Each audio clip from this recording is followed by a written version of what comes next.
Hello, everyone, and welcome back to the Music for a Book podcast. We are your hosts. I'm Britt. And I'm Hannah. And every 2 weeks, we read and review a book, assign a song to that book, draw the parallels between the two, and have some fun along the way. So welcome back to Season 3, Episode 4, our special birthday episode. Yay, I was trying to remember how to do balloons, but confetti will work too. I mean, confetti works. It doesn't work on mine. It never actually did. But, Right. You'll have enough for the both of us. Yes. So this week we did celebrate both of our birthdays and decided to bring you massive, get it? Huh? Anyway, episode covering some of our favorite books. So today we are going to be talking about 3 series: A Court of Thorns and Roses, Throne of Glass, and Crescent City, all by the one and only Sarah J. Maas. Yes. And we also just want to preface this by saying we are not a book series deep dive podcast. As you guys know, we often read standalones or just the first in a series or one book in a series for a 1 episode review.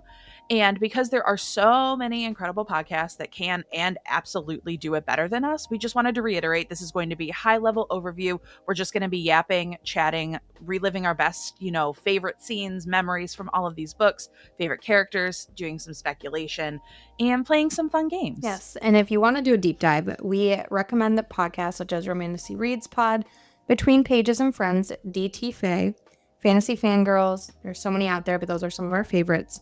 But we wanted our birthday episode to be a fun and special one for these series. Exactly. And so how this episode is going to work, it's structured similarly to our usual ones, but a little bit different. We are going to go over trigger warnings and a brief synopsis for each series. These are going to be spoiler free. Then we're going to reveal our song choices. We each picked one per series. And then after our song choices, we're going to move into what we like to call spoiler territory, meaning after that point, we will be discussing anything and everything that happens cover to cover in all 16 books in the Sarah J. Maas universe. So that would be your time to back out if you haven't read it and you want to come back later. However, because we're covering so much ground in this episode, we are splitting each series into sections, and we'll warn you before we dive into the next one. So there will be timestamps in the description so you can skip ahead or around if you haven't read one of these 3 series yet. Once we reach our House of Secrets and Realms section, though, all bets are off, and every series, crossover, and character can be spoken about from there on out. And again, we'll give you ample warning for each section so you can be prepared and join us when you can. Dear reader. All right, so some book and theme warnings. These books are fantasy, romantasy. They span young adult all the way to adult series. They cover a lot of themes. I'm going to go over some of the general themes that you will see. However, you know yourself best, and we highly advise that you look up triggers specific to the book and or series that you're reading if you have any concerns, because there's a lot. Some themes that you can expect through all of the Sarah J. Maas universe is death. A lot. There's a lot of death. War, violence, grief, loss of a loved one, many, let's be honest. Some sexual content. Some series are a little bit more spicy than others. Torture, slavery, depression, mental illness, PTSD, sexual assault, drugs, alcohol, suicidal thoughts, kidnapping, and that's just scratching the surface of them. So again, check out the series if you have any concerns at all, but it is a fantasy. There's a lot going on. Yes. And we will do our best with pronunciation of all these worlds and characters, but just know that some things may be different than the way you say them, and that's okay. We did not do the audiobooks for a majority of these. So when you read, you say them how you just kind of read them. So this is how we say the names. We will try to be as accurate as possible, but once you get something in your head, it just kind of sticks there. Yeah.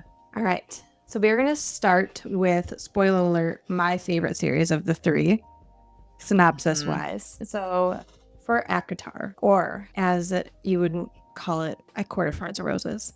So A Court of Thorns and Roses starts off with our main character, Feyre Archeron, who is taken to Prythian after she kills a wolf in the woods that happens to be Fae. She is thrown into a world that is full of magical curses, dark leaders, and mysterious courts. The series continues through political battles, fated mates, and emotional growth. If you want romance with a side of fantasy, this is your series. And then now I'm going to do the, spoiler alert, my favorite series, synopsis, Throne of Glass. So the Throne of Glass series follows deadly assassin Selena Sardathian, who was enslaved for her crimes. She's offered a chance at freedom in exchange to enter a competition to become the king's champion, who is an assassin in service to the corrupt king of Adarlan. As Selena works through the competition, she forms unlikely bonds and uncovers dark secrets within the Glass Castle and the kingdom.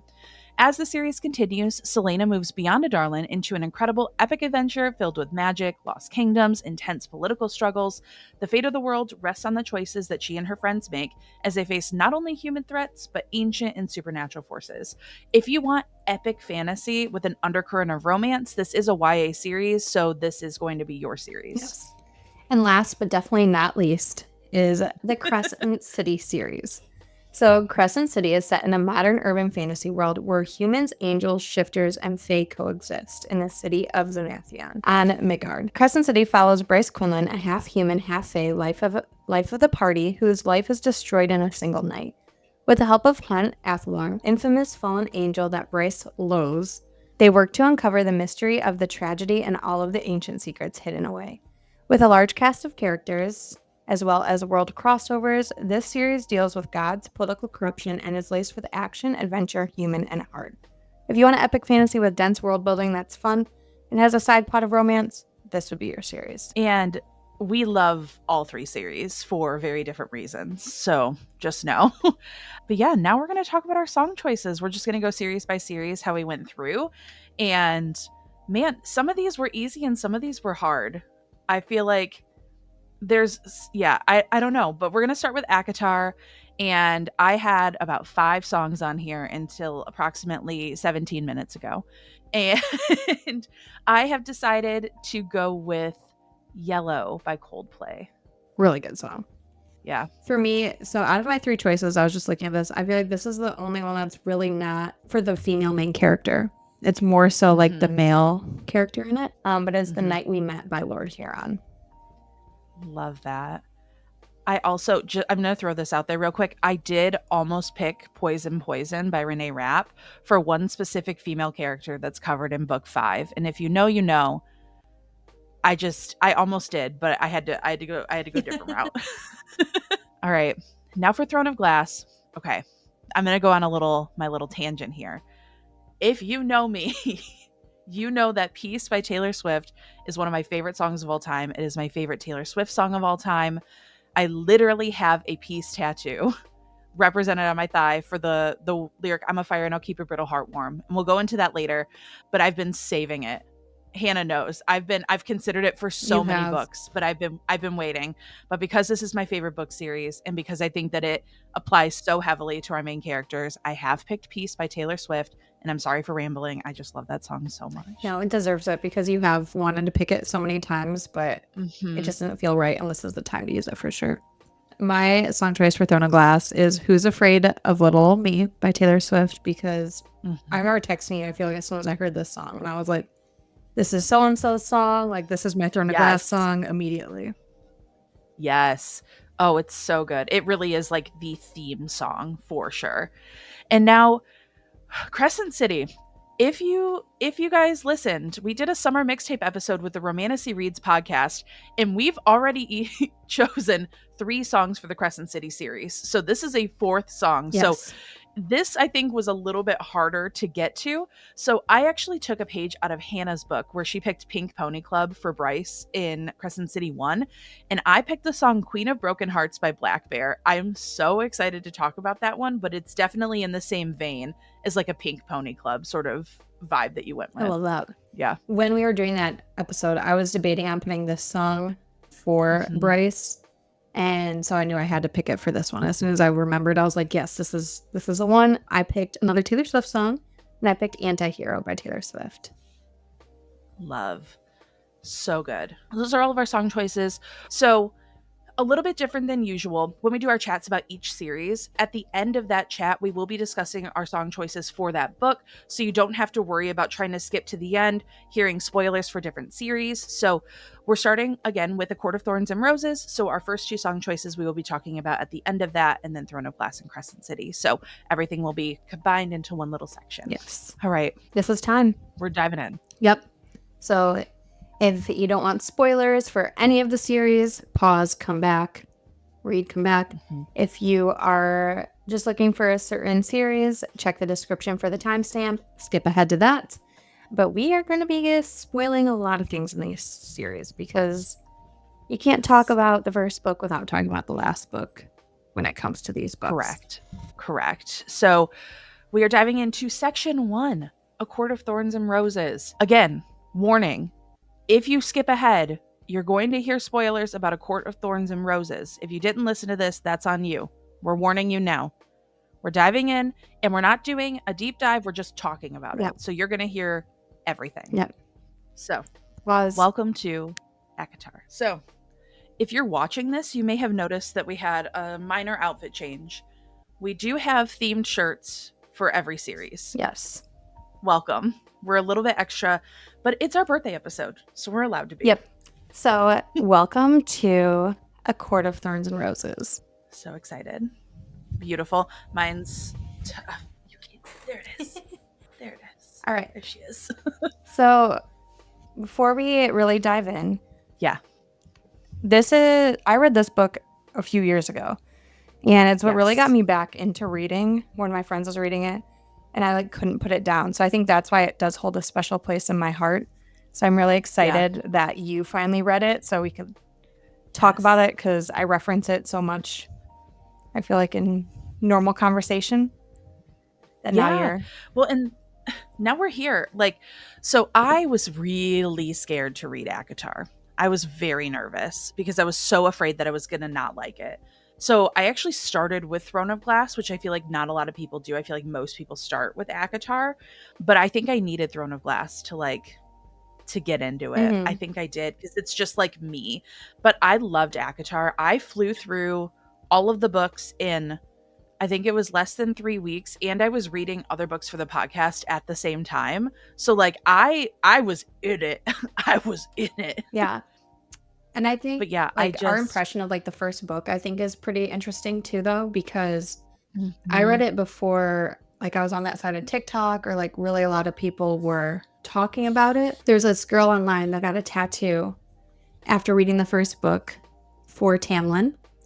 And now I did not, tattoo wise, no. But after that first book, I was like, oh my gosh, Tamlin's a green eyes. Yes. Love him. I did not see all the discord that there is now of him. And so it's just different from, I feel like, when you read it and you didn't know much about it, but you knew that Rhysand was more of a prominent character. Yeah. And I knew there were a lot of strong opinions, and I think that because I avoided 98% of Throne of Glass spoilers and Crescent City spoilers. I knew something that happens in Crescent City that we'll talk about later. I knew that was coming. Throne of Glass, I knew just about nothing. But ACOTAR was definitely spoiled for me quite a bit online, and I avoided as much as I could. But I think that did shape my reading experience of it, because I was expecting to dislike the first book. Mm-hmm. I was expecting to dislike Silver Flames, which it turns out Silver Flames was my personal favorite of all of them. And I think, you knowing me, that makes a lot of sense why Silver Flames would be my fave. But I knew a lot of people hated it, and a lot of people hate Nesta. A lot of people hate Tamlin. And I just think that the series as a whole, when it becomes almost larger than life, because I do think that this is the series of our, fantasy little generation here. I think when it becomes larger than life, you're getting a lot of people who don't read often picking up these books, which is amazing, because it's becoming a gateway to get back into reading. But it does impact how people view certain things, how you interpret things, and especially when it's large online and you're just getting spoiler after spoiler after spoiler about the series as a whole. But I still really enjoyed it, but I think that I would have enjoyed it more had I had an experience like yours, where I wasn't privy to a lot of the information. Yeah, I think that's what makes it so special too, is, one of my best friends read it and she's like, you have to read it. And I just remember being in Nashville with two of my best friends, and I'm literally at the bar reading this on my phone. And luckily the friends I was with are big readers too, so they understand. They got it. Yeah. But they were both immediately like, do we need to read this book? I'm like, yeah. And one of my friends started on the plane ride home, and she finished it before I was finished with everything. So it was a lot of fun. But yeah, I'm excited. I think for me, it just reminded me of, If you follow us on social media, you know that I love Twilight. Yep. For the nostalgia factor, and I feel like this kind of gave me that same feeling of when I read Twilight back in high school. Yeah. Just kind of fun, and it'll stick with me and with that. I'm curious to see like what you think about even the first book. You know, people say it's like a Beauty and the Beast retelling. How do you feel about that, and what did that shape? Did you hear that before or after you read it? So I did not hear that it was a Beauty and the Beast retelling, but I could tell that it was a Beauty and the Beast retelling. Like the actual story itself felt very much reminiscent of Beauty and the Beast to me. And through the first book, I just knew that I was supposed to hate Tamlin. So I think that I was like, as I was reading it, I was like, when am I going to hate this man? Like when am I going to hate him? Because truth be told, through that first book, like there's hardly any reason to Yeah. hate Tamlin until the end. And even still, I'm going to go on a little thing here. I think that there are a couple of characters we're about to talk about today that get a little too much hate and a little too much, vitriol from the community that don't deserve it. And I think Tamlin's one of them. Is Tamlin a piece of shit? Totally. Has he done things that fucking suck? 1,000%. Did he also put aside a lot of his personal feelings to make decisions to help Feyre and Rhys and the world and, the land of Prithian as a whole? Yes.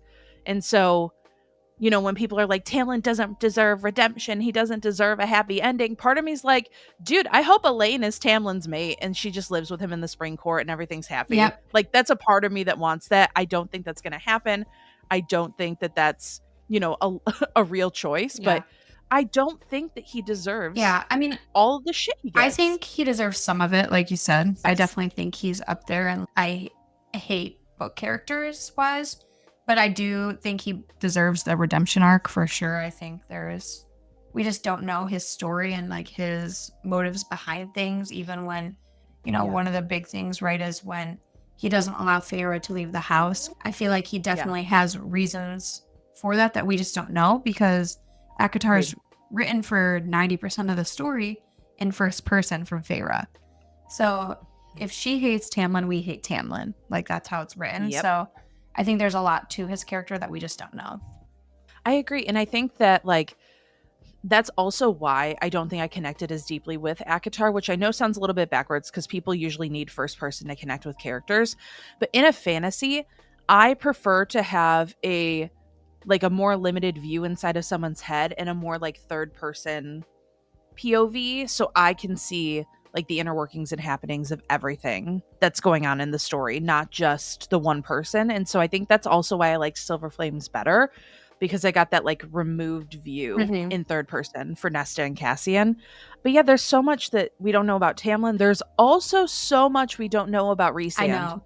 And yeah, I don't know if I believe the theory that like he's bad, but I don't think so. Like, I mean, I'm excited to see how his character progresses from some other information that we'll talk about later. But I just love him. I just think he is just so like cool. Just for him being under the mountain for like 50 years and then meeting Feyre, his mate, that whole thing is crazy. He keeps the city of Starlight like protected. People just don't know that. And like one of my favorite scenes is Starfall, right? When all the stars are falling, and it's just a very magical scene. Yeah, I love that. And I love the inner circle. I love my Bat Boys, my little babies. Cassian's my baby. I love a little golden retriever himbo. I just, man, do I love my little brute. Do you think it's interesting? I don't know what you thought, especially like because you read this like sight unseen, basically. Did your perception of the inner circle shift at all when it came to Nesta's book? Or did you push against her thoughts about the inner circle? No, it didn't change at all. Because I think I was so immersed with them in like the first few books from Feyre's perspective and seeing it develop that way. And when I read the last book, it being more so like coming from a lens of Nesta, it didn't really change like my personal opinions, but it did kind of make them into more realistic characters, if that makes sense, like seeing that other side. Yeah. Like her and Rhys don't get along. They hate each other. So yes, of course Rhys isn't going to be this, dreamy book boyfriend in her book versus, what we read before. So that's kind of how I Yeah. feel about it. Yeah, and I think like my not necessarily my perceptions changed of the inner circle, but I was excited to see like thoughts and opinions outside of what was inside of Favor's head. Mhm. And so she saw the inner circle as this immediate like found family. She bonded with them. I kind of liked that we kind of lifted the rose-colored glasses that Feyre saw them through consistently. And I think she had not that she had a wrong idea about them, and I don't think that like the inner circle as a whole is inherently bad, and I don't think that they're, these crazy liars. I do think that we might have a betrayal coming up. I'm on the side of that. I do believe that I'm kind of with the theory. Now I know that there's not like people are saying that SJM said that more or that there definitely will be a betrayal, not necessarily more. I don't think that there's like actual evidence that she definitely said that, but I do think that more is either lying about something, manipulating something. I think that she has ties to being a witch. We won't go too much into that because it does tie into another series. I think that the evidence of her consistently using the color red, like being shown in red, wearing red gowns, I think it's a stark contrast. And I think, the quote unquote unimportant book that everyone says to just skip and it's boring has very important information, A Court of Frost and Starlight, about this secret place that Moore goes to that has 6 horses and like it's in the middle of nowhere and we don't even know what the hell her power is. Like it says that her power is truth, but I've seen a lot of theories like is it truth or can she manipulate the truth? Can she have people believe anything that she's saying? Like what's the vibe with her? Yes, I agree with you there. She's very, very sketchy. So let's talk about some like standout scenes, like our favorite scenes. Yes. Yes, yes, yes. So I'll start first. I mean, there's the Okay. whole, when Feyre finds out that Rhys is her mate and she like feels betrayed, blah, blah, blah, Yeah. whatever. Great scene. Loved it. But can we just talk about how she painted Rhys's family cabin? Like that Yeah. privacy of the door. Like, are you on the side that Feyre's a good painter or a bad painter?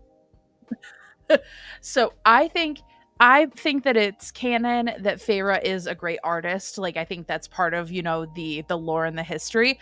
I just think it's really, really funny to imagine that she's like the worst artist. Yes. And she just does it as like self-expression. So like they walk in and they were like, oh, ah. Like I'm just imagining like big like cartoon eyes on the walls. Yes. Yeah. Like they're just not I imagine like the pupils are like slightly off so they all look like they're looking in the wrong direction. Now, I know a lot of people feel like this was like super disrespectful, but I feel like the house wouldn't have given her the paint if that was like, Yes. I think that it was integral to her story to be able to like paint through what was happening. I just think it is really funny to imagine that it was like a really, really terrible paint. Yes, agreed. What about for you? What's some scenes?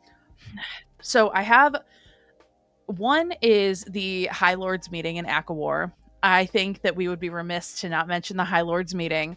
That was pure piping hot drama tea from fairy High Lords in the like best form possible. I love Helion. I think he's so funny.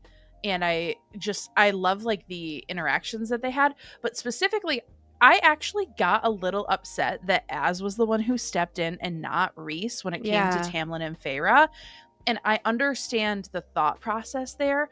But when Tamlin's like talking about like, oh, the sound that she makes and stuff like that, I feel like Rhys in that moment could have been petty and everyone would have understood. 100%. 100%. Now, I love Az's be careful how you talk about my high lady. I do love that. But I just imagine this as like a like housewives reunion I was around gonna say, like a pool. yep. And I also like I love this series. I think it's so fun, but I also think it's absolutely hilarious that they plucked a 19-year-old illiterate girl from obscurity and now she's like the high lady Right? of an entire fairy court in this realm of Prithian, and like she's making very important like battle decisions and shit. Yeah, I really and she's hope like known how to read for 3 weeks. Right? I like really hope we find out her bloodline is like some royal bloodline, Yeah, because I it would think, just full circle and make a lot more sense. yeah, we'll talk about that in House of Secrets and Realms, but I think that the only way that this makes a modicum of sense is if they have a bloodline. And I have a couple of theories on what that bloodline is based on like other videos I've watched, but there's that one because A Court of Silver Flames really, like, that book means the world to me, and I understand why people don't like that book.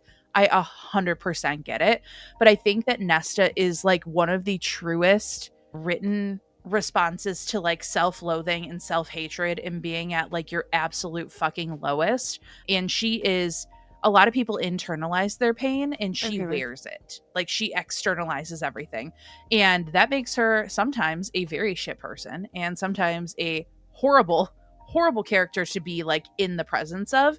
But the House of Wind and the relationship that the House of Wind itself has with Nesta and the Valkyries, that like the girlhood and the friendship that came out of Silver Flames from that specifically just stood out to me as a whole for like the entire series, the development that they had, where she was able to like imbue like love and friendship into bracelets so much that they were able to complete and win the blood right because of it. Yeah. And without that, they absolutely would have been pummeled and crushed. And I see now I'm just like on my Silver Flames because you know how I feel about it, like my little rant. But a lot of people are like, oh, there's no way they would have won the blood right, blah, blah, blah. And it's like, no, no, no. Like they didn't win because they were brute force. They won because they outsmarted the guys. Yeah, Like exactly. they didn't win because they like were more brutal and because they, you know, did it the manly Illyrian way. They won because they were smarter, point blank. Like they were more Hmm. tactical. They just, you know, I don't know, but Yeah. I just love, love, love the relationship. Yeah, I think what was nice, like, I didn't like the whole pregnancy part. I think, Mm-hmm. we talked about, I we don't agree. always love pregnancies in books, whatever, it's fine. Um, No, and I but get it, but like, I don't. but I loved, like you said, the girlhood aspect and that piece. I think it was like a nice change from like the focus of like Feyre and Reese's like relationship. Because like Yeah. we had like Nesta and Cassian, but I feel like what I got out of that book wasn't necessarily them. It was the Yes. Valkyries. So I really liked that as well. Yeah. Yeah. I I could go on like an hour about Nesta and the Valkyries and all of that, and we will not be doing that today. But I just, yeah, like I said, I understand why people didn't like it, but that's one of my faves. I just want to Yes. talk about like some side characters. Yes. Yes. Yes. Yes. So in the first book, right, like we don't really meet Reese till like later, but we do meet Lucian, who is like a great best friend character. Like he's so fun So funny. and just like the way he develops throughout the series, like I'm really interested to see what he like kind of turns into. But there's like some drama with his dad, all of this stuff that like we're gonna find out a lot more, I Yeah. feel like, about him. I agree. And I think like Lucian is someone who, like, first of all, when I was reading the first book, I was like, how are you falling for Tam Tam when Foxboy is right there? Like, he was just so sarcastic and so witty. But I think that there's going to be something that happens where Lucian ends up taking over either the Autumn Court or like he steps into some role of his power because he's split now with his heritage. He's going to find out who his daddy really is. We're going to have some drama there. I do think that we're going to learn more about Az, obviously, because he's like our next bat boy to come in. But I don't know how you feel. I don't know if you've read the bonus chapters about Az and Elaine and Lucian and Elaine. I I don't know. I don't really like either of them for her. I I have there's some theories and stuff, but like I like Az and Gwen. I kind of love that like Shadow Singer situation, but he's also not telling us something. He Mm-hmm. knows so much more than Yeah. he lets on. And I think that comes back to the other side character that we had written down to mention, which is Eris. And I think that Eris is not a bad guy. I think that he's very much painted to be a bad guy because of, you know, his ties to the Autumn Court, his dad, and all of that stuff. But I think that there's something more with him and more in that story.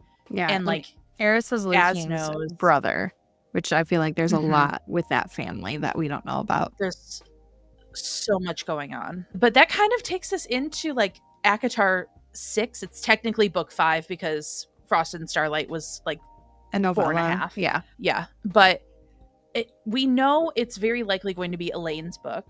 And it's very likely going to follow her with Lucian, who's her supposed mate. There's definitely some questions about that, as well as.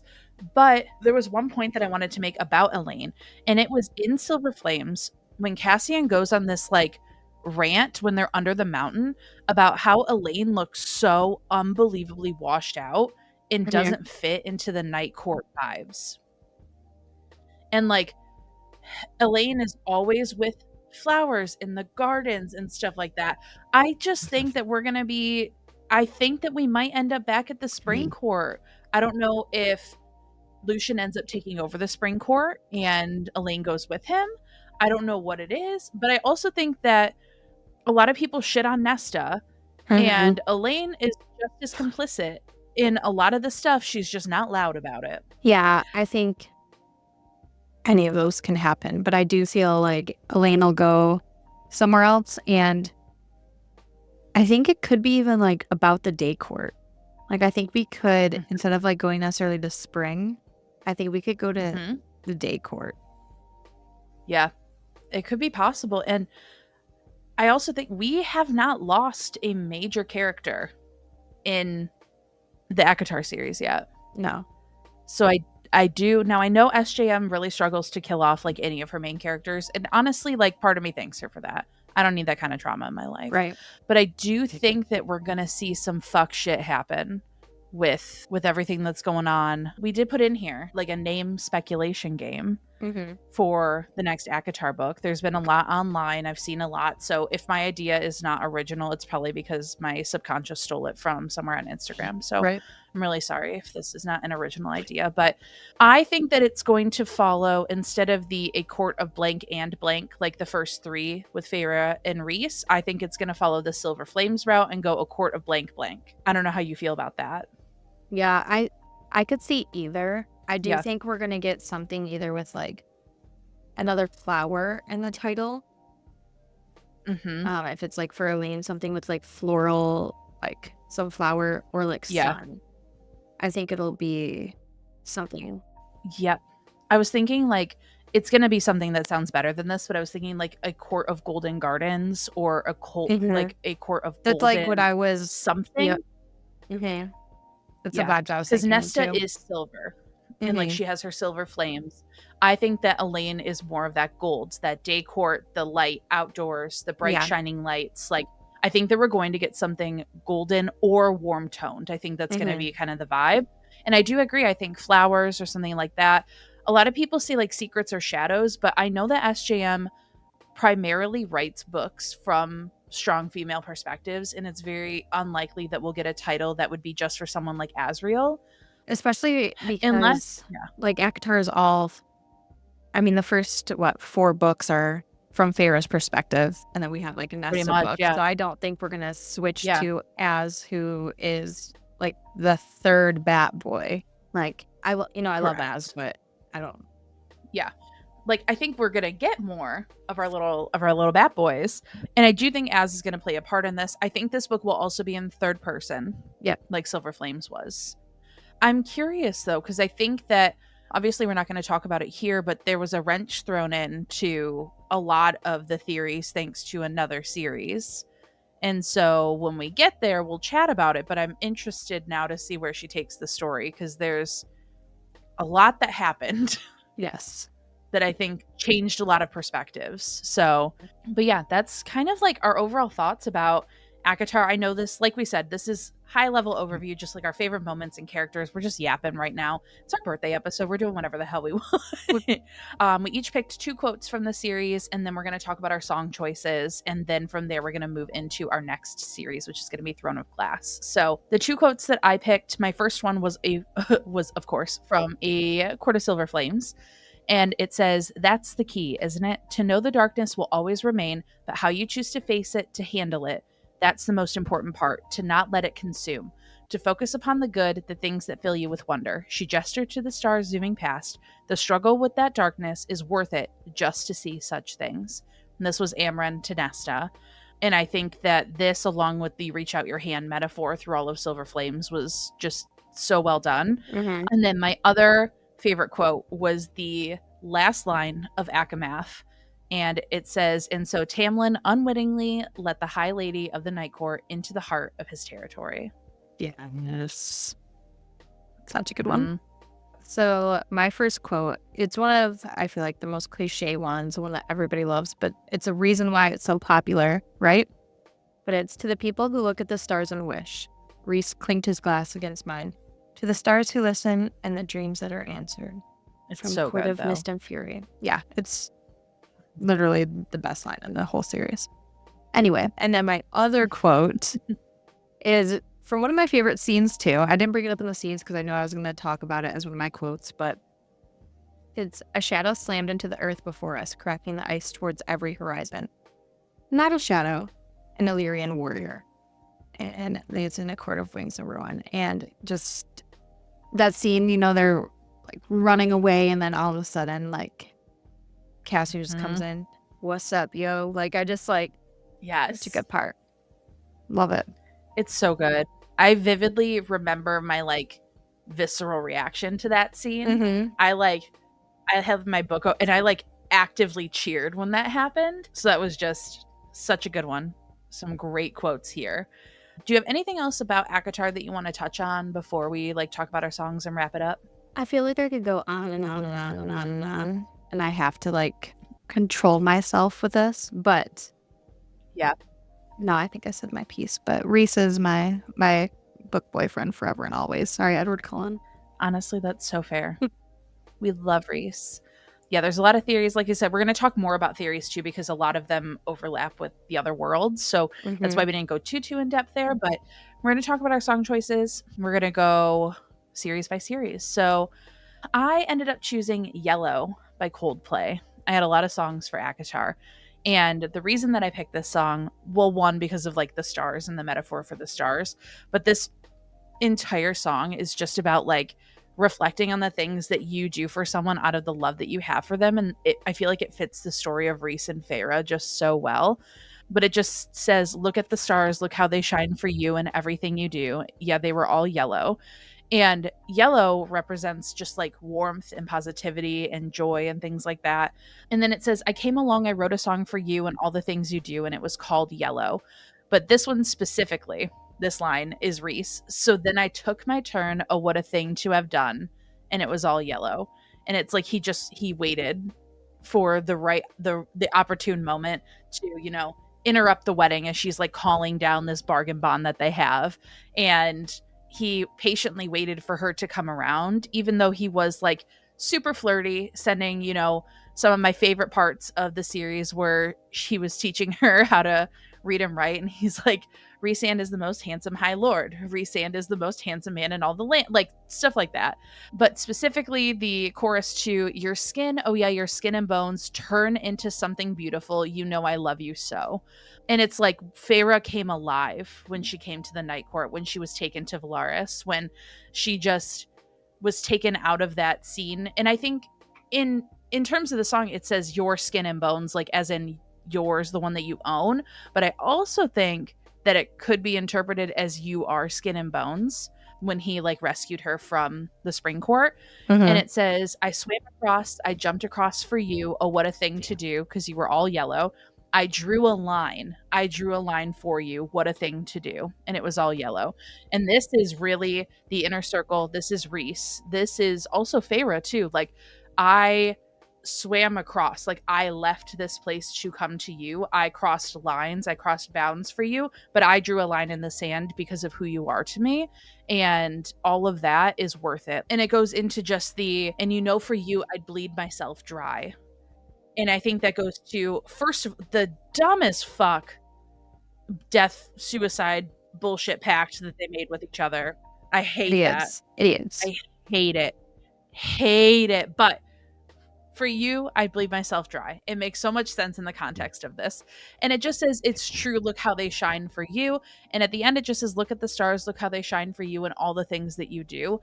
And again, I think the reference to stars and Valaris and the Night Court is one thing, but the song is really about like, look at all of the things that I've done because of the love that I have for you and the love that I have for this person. And I Mhm. also think that Yellow is just one of those like classic songs from growing up. That's one that's just like you hear it, it's iconic. It's similar to like an Iris by the Goo Goo Dolls or something like that, where you just, it Yeah, has this like intrinsic vibe to it. And it felt just very appropriate for ACOTAR and everything that they went through. And there's not a lot of words to it, but I feel like the impact of it is pretty grand. So that's why I chose Yellow. I really love this song and I feel like it fits really well for everything here. I agree with you on Yellow. I think it is one of those songs that just stick with you, and I love that you picked it for this one. I also love your fun pick too of Poison Poison. Yes. My fun pick I was Good. thinking about just while you were doing your lyrics is Yeah. for Speak Now for like Reese at the wedding. Oh my God, yes. How funny. Just as like my Yeah, unhinged pick, but we won't go I into love that. that. So I did pick The Night We Met by Lord Huron, which is also like a Reese song to me. But Mhm. literally it starts out, I am not the only traveler who has not repaid his debt. I've been searching for a trail to follow again. Take me back to the night we met. And so during that time when they actually first met, Reese was under the mountain for 50 years, kind of repaying like a debt, right? Like he was stuck there, cursed. So the city of Starlight could survive and live on, right? In its own little world. And the night they met too is just, I didn't pay attention to it really the first time I read through it, because she meets him and she's like, oh my gosh, he's the most handsome person I've ever seen, right? Yeah. And we find out from like Reese's perspective that he has been like looking for her, right? Yeah. Like looking for this person that he's been so drawn Mhm. to. The song continues, and then I can tell myself, what the hell am I supposed to do? And then I can tell myself not to ride along with you. So just kind of like he wants to stay with her, but he can't. And just the stuff he does to protect her until Mhm. they can be together and live happily ever after. But a few other lyrics that stuck out to me for this is when it says, take me back to the night we met. I don't know what I'm supposed to do, haunted by the ghost of you. And so I feel like after he met Farah, like he could only think about that. And when she was in the cell, they made the bargain, but that helped her kind of Mhm. see and realize that there's hope that she can like pass these tests and get out Yeah. free and clear. And just the vibes, I can just see playing Yeah. in this movie or this TV show if it ever gets made. Mhm. So please put it on a soundtrack. I hope so. Like, just give us something in the SJM Right? universe, Like please. Margot Robbie was seeing what with Sarah J. Maas. Like, come on, Please. get it together, do something. Please. I love that. I am so excited to like listen to these on the playlist too, so we get like the vibes back to back and talk about all of those. All right. So this is your official warning. We are about to move into Throne of Glass. Our ACOTAR discussion is over. If you have not read Throne of Glass, we will 1,000% be spoiling just about everything for you. Yes, the whole series. Like, don't think you're gonna get Yes, be able to go book by book here. No, we'll be talking the about the whole last series. book right away. So Correct. pause now, go take the time to read it because it is a long series, but it's totally worth it. And then join us, and we will be right back too. Yes. Hi, welcome. We've changed again. We have. We've changed again. The fact that we have this much bookish merch is probably concerning. This is the first time I've gotten to wear my Rebel and Fleur I love it. Terracin crew. Very into it. But now we're talking about Throne of Glass, you guys. And this series is my baby. I'm so This excited. series is my baby. So I when love this. I was trying to introduce Brit into this world, most people start with ACOTAR, and some people skip Throne of Glass, which is crazy. Jail. But people Prison. do. You deserve prison, but you won't get time. Thanks, Taylor. Thanks for that reference. But I knew that Brit would love Throne of Glass, and that's where she needed to start. And I'm so glad you did. I'm so glad you liked it. Yeah, it was so good. But I feel like we should start with the reading order because it is controversial. It's talked about a lot. A lot of people are very confused when it comes to the reading order of Throne of Glass. There's a lot. Now, Hannah is a little bit different. So just to like explain, if you have not heard all of the reading orders, there is the chronological reading order where you read Assassin's Blade first and then you read through the series as usual in chronological order. There is reading Assassin's Blade second, so you read Throne of Glass first, then Assassin's Blade going to Crown of Midnight. You can read it third, after Throne of Glass, Crown of Midnight, Assassin's Blade. You can read it fourth, which is called the Romantic Reading Order, which is the way that I read it, which is after Heir of Fire, before you start Queen of Shadows. And then you also can tandem read Tower of Dawn and Empire of Storms, which we are going to talk about. Or you can be like Hannah and not read Assassin's Blade until multiple years later and read it when I read it and like go back and refresh your memory. Yeah. Funny story. Do you know that Assassin's Blade was the first SJM book that I ever bought? And she just That I just never didn't read read it. So my opinion is you can enjoy the series just fine, whatever order you read it in. I do think starting with Throne of Glass, though, is the way to go.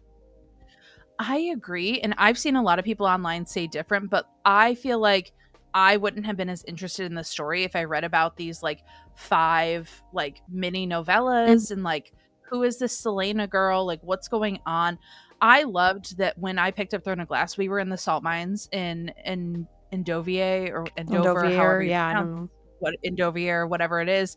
I love that that's where we were from the get-go. Like, and a lot of people say Throne of Glass is slow, but I wholeheartedly disagree. I was Yeah. sucked in like from the get-go. And when I read Assassin's Blade fourth.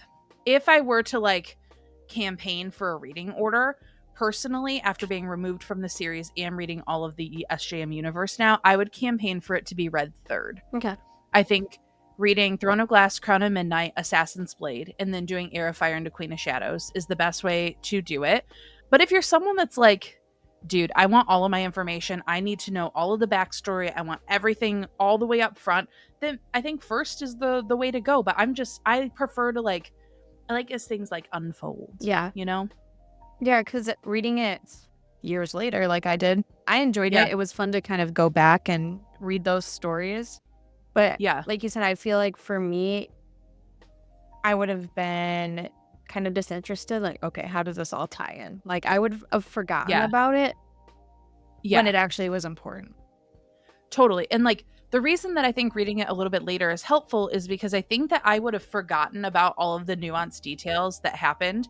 And now you read it without, so your experience was different. But like after I read it after Heir of Fire, then I got to see about like the Spider Silk and the Merchant, who we know ended up being Falcon from Tower of Dawn.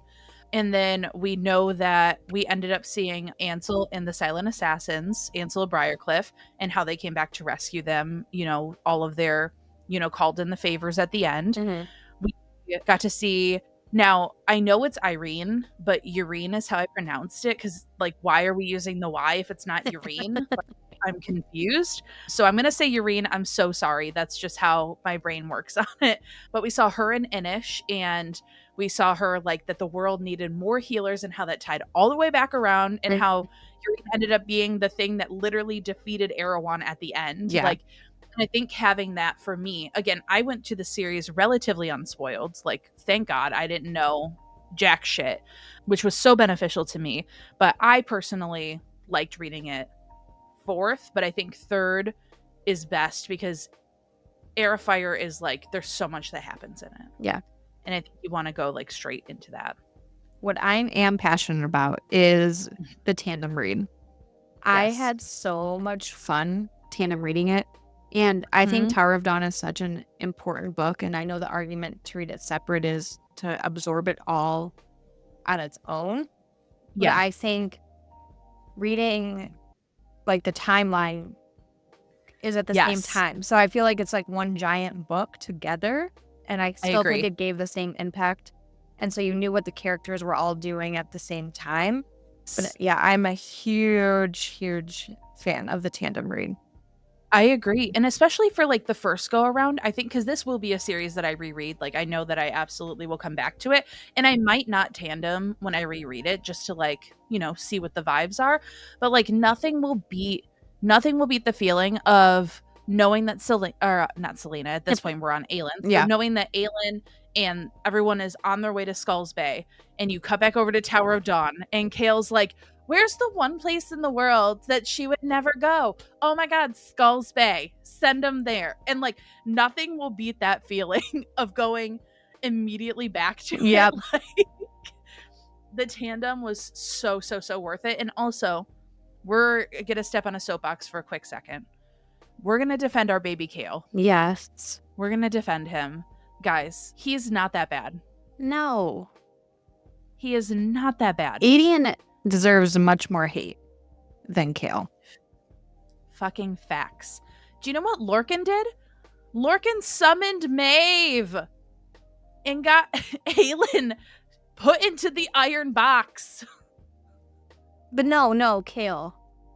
God forbid Kale. You guys, Kale is the only true human in this whole fucking situation, and he's surrounded by a bunch, pretty much a bunch of fucking crackpots who are filled to the brim with magic, have insane ideas on how to save the world, and he's just trying to reconcile with the fact that like everything that he knew was a sham. Mm-hmm. Like, I think that we don't give him enough credit to realize that he is fully deconstructing an entire ideology and belief system in real time as a 20-something human surrounded by people with magic not known. It's literally imbued on them by the gods them fucking selves. Right. And here's Kale Westfall just there. Oh, poor guy. I know. But yeah, we are Kale defenders. I don't think he did everything right, but I don't think he deserves the hate that he gets. Yeah, I agree with you 100%. Yep. So I hate the idea that it's, it gets better. And I have said that to people because I feel like I almost have to like justify it when I truly was like in it from the beginning. Yeah. And the book that I actually struggled the most with, that I, looking back, loved it more than I realized, was Air of Fire, where we suddenly are introduced. You're like, who the fuck is Manon? Who are these people? And our sweet baby angels are all separated. We have Dorian and Kale and Selena / Aelin are all separated. And it's just like, what are we doing here? Yes. And it turns out that Manon is one of my favorite characters to ever exist in fiction. Yes, I remember because I listened to that book and I'm like, I don't care about these witches. Like, who cares? No. And literally, yeah, Manon is one of my, if not my like second favorite female main character of all times. Yes, I love her. I also love Aelin. And I just like, there's something about this series, and I think that like it all boils down to a simple act of kindness by a girl can change the world, and how those small acts of kindness have like full ripple effects and gestures. Like when she waited 21 minutes for Ansel of Briarcliff instead of 20, and she knew she waited 21 minutes. Yep. The olive branch that she gave to Lysandra after everything that happened with Arabin. And I just think like the fact that Selena Aelin was this deadly assassin that was raised in like these horrifying conditions, that was abused and used and raised, which goes hand in hand with your song choice, in the asylum she was raised in, for her to still end up being this kind of a person, to be able to give a cloak to Caltaine, to give Urine money to take her all the way to the southern continent to become a healer. Just these like small acts of kindness, which I just love so much. I do think that we would be remiss to not talk about sweet baby Dorian for a brief moment. Side note, real quick. So, like fan casting, right? We always talk about that. Mm-hmm. And who we pictured as like Dorian. And I pictured Timothée Chalamet. And I saw today on TikTok that in New York City, they did a Timothée Chalamet lookalike contest. Yeah. And all I could think about was like Dorian. I was like, oh my gosh, this is basically just like. Yeah. I think Timothée Chalamet in the right light could pull off Dorian. He would have to bulk up a little bit though. Yeah, I was supposed to put my little baby Timmy Tim. No, anyway, I just love. Yeah, he's a cool guy. I love him. The whole Sorsha side plot where she gets fucking beheaded and he gets put into the collar. Yeah. I was I was dead. I was like, well, not I wasn't dead like Sorsha. I was, like emotionally deceased. Yeah, like, so it starts off like, oh my gosh, this little like love triangle between Dorian, Kale, and Selena, right? Yeah. And then we're like, all right, well, that's not going to work out. So moving on. And then Dorian finds Sorsha. And then this happens. I'm like, poor baby. Like, he I just know. never, I just a know. rough go around for Dorian. He did. And the emotional growth and development that these characters had, and the scene specifically at the end of Crown of Midnight where Kale realizes that Selena is Aelin, Ash River Galathinius, and he sent her home to Wendelin to be with her people, and he like collapses to the ground. Like that moment will forever live with me. And this series is so big and so vast, and I feel like I could talk about so many things. But do you have like any character besides like Aelin and Manon? Because I feel like those are, our loves. Do you Yes. have anyone else that you like fully connected with that you loved? I did love Fenris. I did love like his and Aylin's friendship down the line. And like that, I did not like Adian. Lysandra, I like Lysandra too. I think she came around a lot. And I think that's one reason why like Assassin's Blade, I feel like I wouldn't like her as much. I also listened to Assassin's Blade and I did not like the narrator they used for Lysandra. Yeah. And so I think that would have swayed my opinion of her reading That's it. fair. And because I really liked her in the series. Yeah. I loved the Nesrin and Sartok side plots. When I read Tower of Dawn, I did like Empire Storms on my Kindle and Tower of Dawn in a physical book. I will never forget the emotions I felt when the spider was literally like coming to take Sartok away, and he said that he's always been in love with her from the minute he heard about the girl like who fired the arrow. I can't remember the specifics. There's so much running through my head with all these series right now. And like the amount of times I cried in this series is unreal. It's so stupid. Yes, that's why Tower Dawn is so good, because that little side plot is just warms my heart. I know. And like the fact that there are people out there skipping a whole book in a series, y'all gotta be fucking kidding me. Right? I'm gonna stand on business right now. I'm gonna stand here and say, and I rant a lot about reading is subjective and read what you love and all of this shit. But if you're gonna But if commit to you the series, read every book. The author wrote the book for a reason. And I don't give two flying fucks. If you don't like Kale, I don't care. The series is so important. The history is important. Everything in Tower of Dawn ties very closely to other series if you pay attention. And we're going to talk about that in a little bit. But there's something about the steps and the Torquesme and the mountains that tie back to other things and other theories. But I just think that if you're skipping a whole book, why are you even reading it? I mean, I didn't read Assassin's Blade, but that is on a different level than Tower of Dawn. But that's like a prequel. You know what I mean? Like those are stories that like give you background information, but are not relevant to the story. Like Tower of Dawn, you get to Kingdom of Ash and you don't know these people from Tower of Dawn, and you're like, who the fuck is Bort? But you learn about the Coggins, their history, and then you get there and they're on these rooks, these flying fucking birds, and you're like, what the fuck are these things? And you have the healers. You just have there's so much that goes into it. And also, if you get to Kingdom of Ash and all of a sudden Kale is with Irene and Nesrin's with a man named Sartok, but they went together as like a potential couple, You're gonna be confused. Like You're you gonna be just have no confused. like Kingdom of Ash was a emotional roller coaster. Sure was. And everything that goes on too with like Kale and Irene, like if you don't read Tower of Dawn, you're like, okay, whatever. Like it's not as impactful. Correct. Yeah, and like I don't know, just a huge defender of it, but some scenes, especially like in Kingdom of Ash, we all know the yielding when the 13 went down. I don't know if I've sobbed that hard in a book in a long time. Like I was basically inconsolable when that happened. Yeah. The Liv Manon and then punching her so she couldn't get up. And then Astrid with her unclean that was branded on her.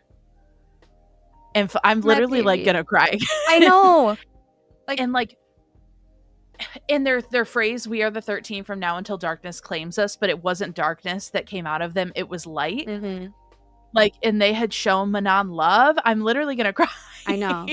No, it's I so oh to go from not caring about these witches at all to having that ending, like it's so just powerful storytelling. Like yeah. Sarah might not be the best writer out there, but like her storytelling still to make you feel that is just Yeah. is amazing. And then the whole like crock and witch line and everything that she was like lied to about, and she realized that Astrid like had love and had a child and was in love with a mortal man and all of these things like. And then on top of that, you see the love between Abraxas, who is one of the best side characters, and his mate, and then he loses his mate on top of all of that. And like, I don't know, there's something about going on an epic journey that crosses 7 or 8 books, depending on whether or not you read Assassin's Blade and or Tower of Dawn, you crazy people. Where like you are so in it with these people. Like you are fully in it. I will say this is like an Infinity Star series for me. I love it so much. My biggest complaint when I finished was that I did expect more people to not make it. Yeah. But I've just realized that that's a Sarah J. Maas thing. Like that's just how she writes. So I've come to accept that a little bit more. But we talk about like the people that didn't make it, aka Adian's father. Dude. Close the gate, Adian. Close the gate. Moment of silence. But one thing though, so I read the series, then I feel like it blew up on TikTok, right? Switching gears totally from being sad to being not being sad. But how people are like, oh my gosh, the line is like, and Lorcan did. And people like love it. I'm like, I didn't even remember that. What I remember about Lorcan though is when he like tears up his shirt because she's on her period. And I'm like, yes. How sweet. I know. I just needed to know like how many shirts he was in possession of. Right?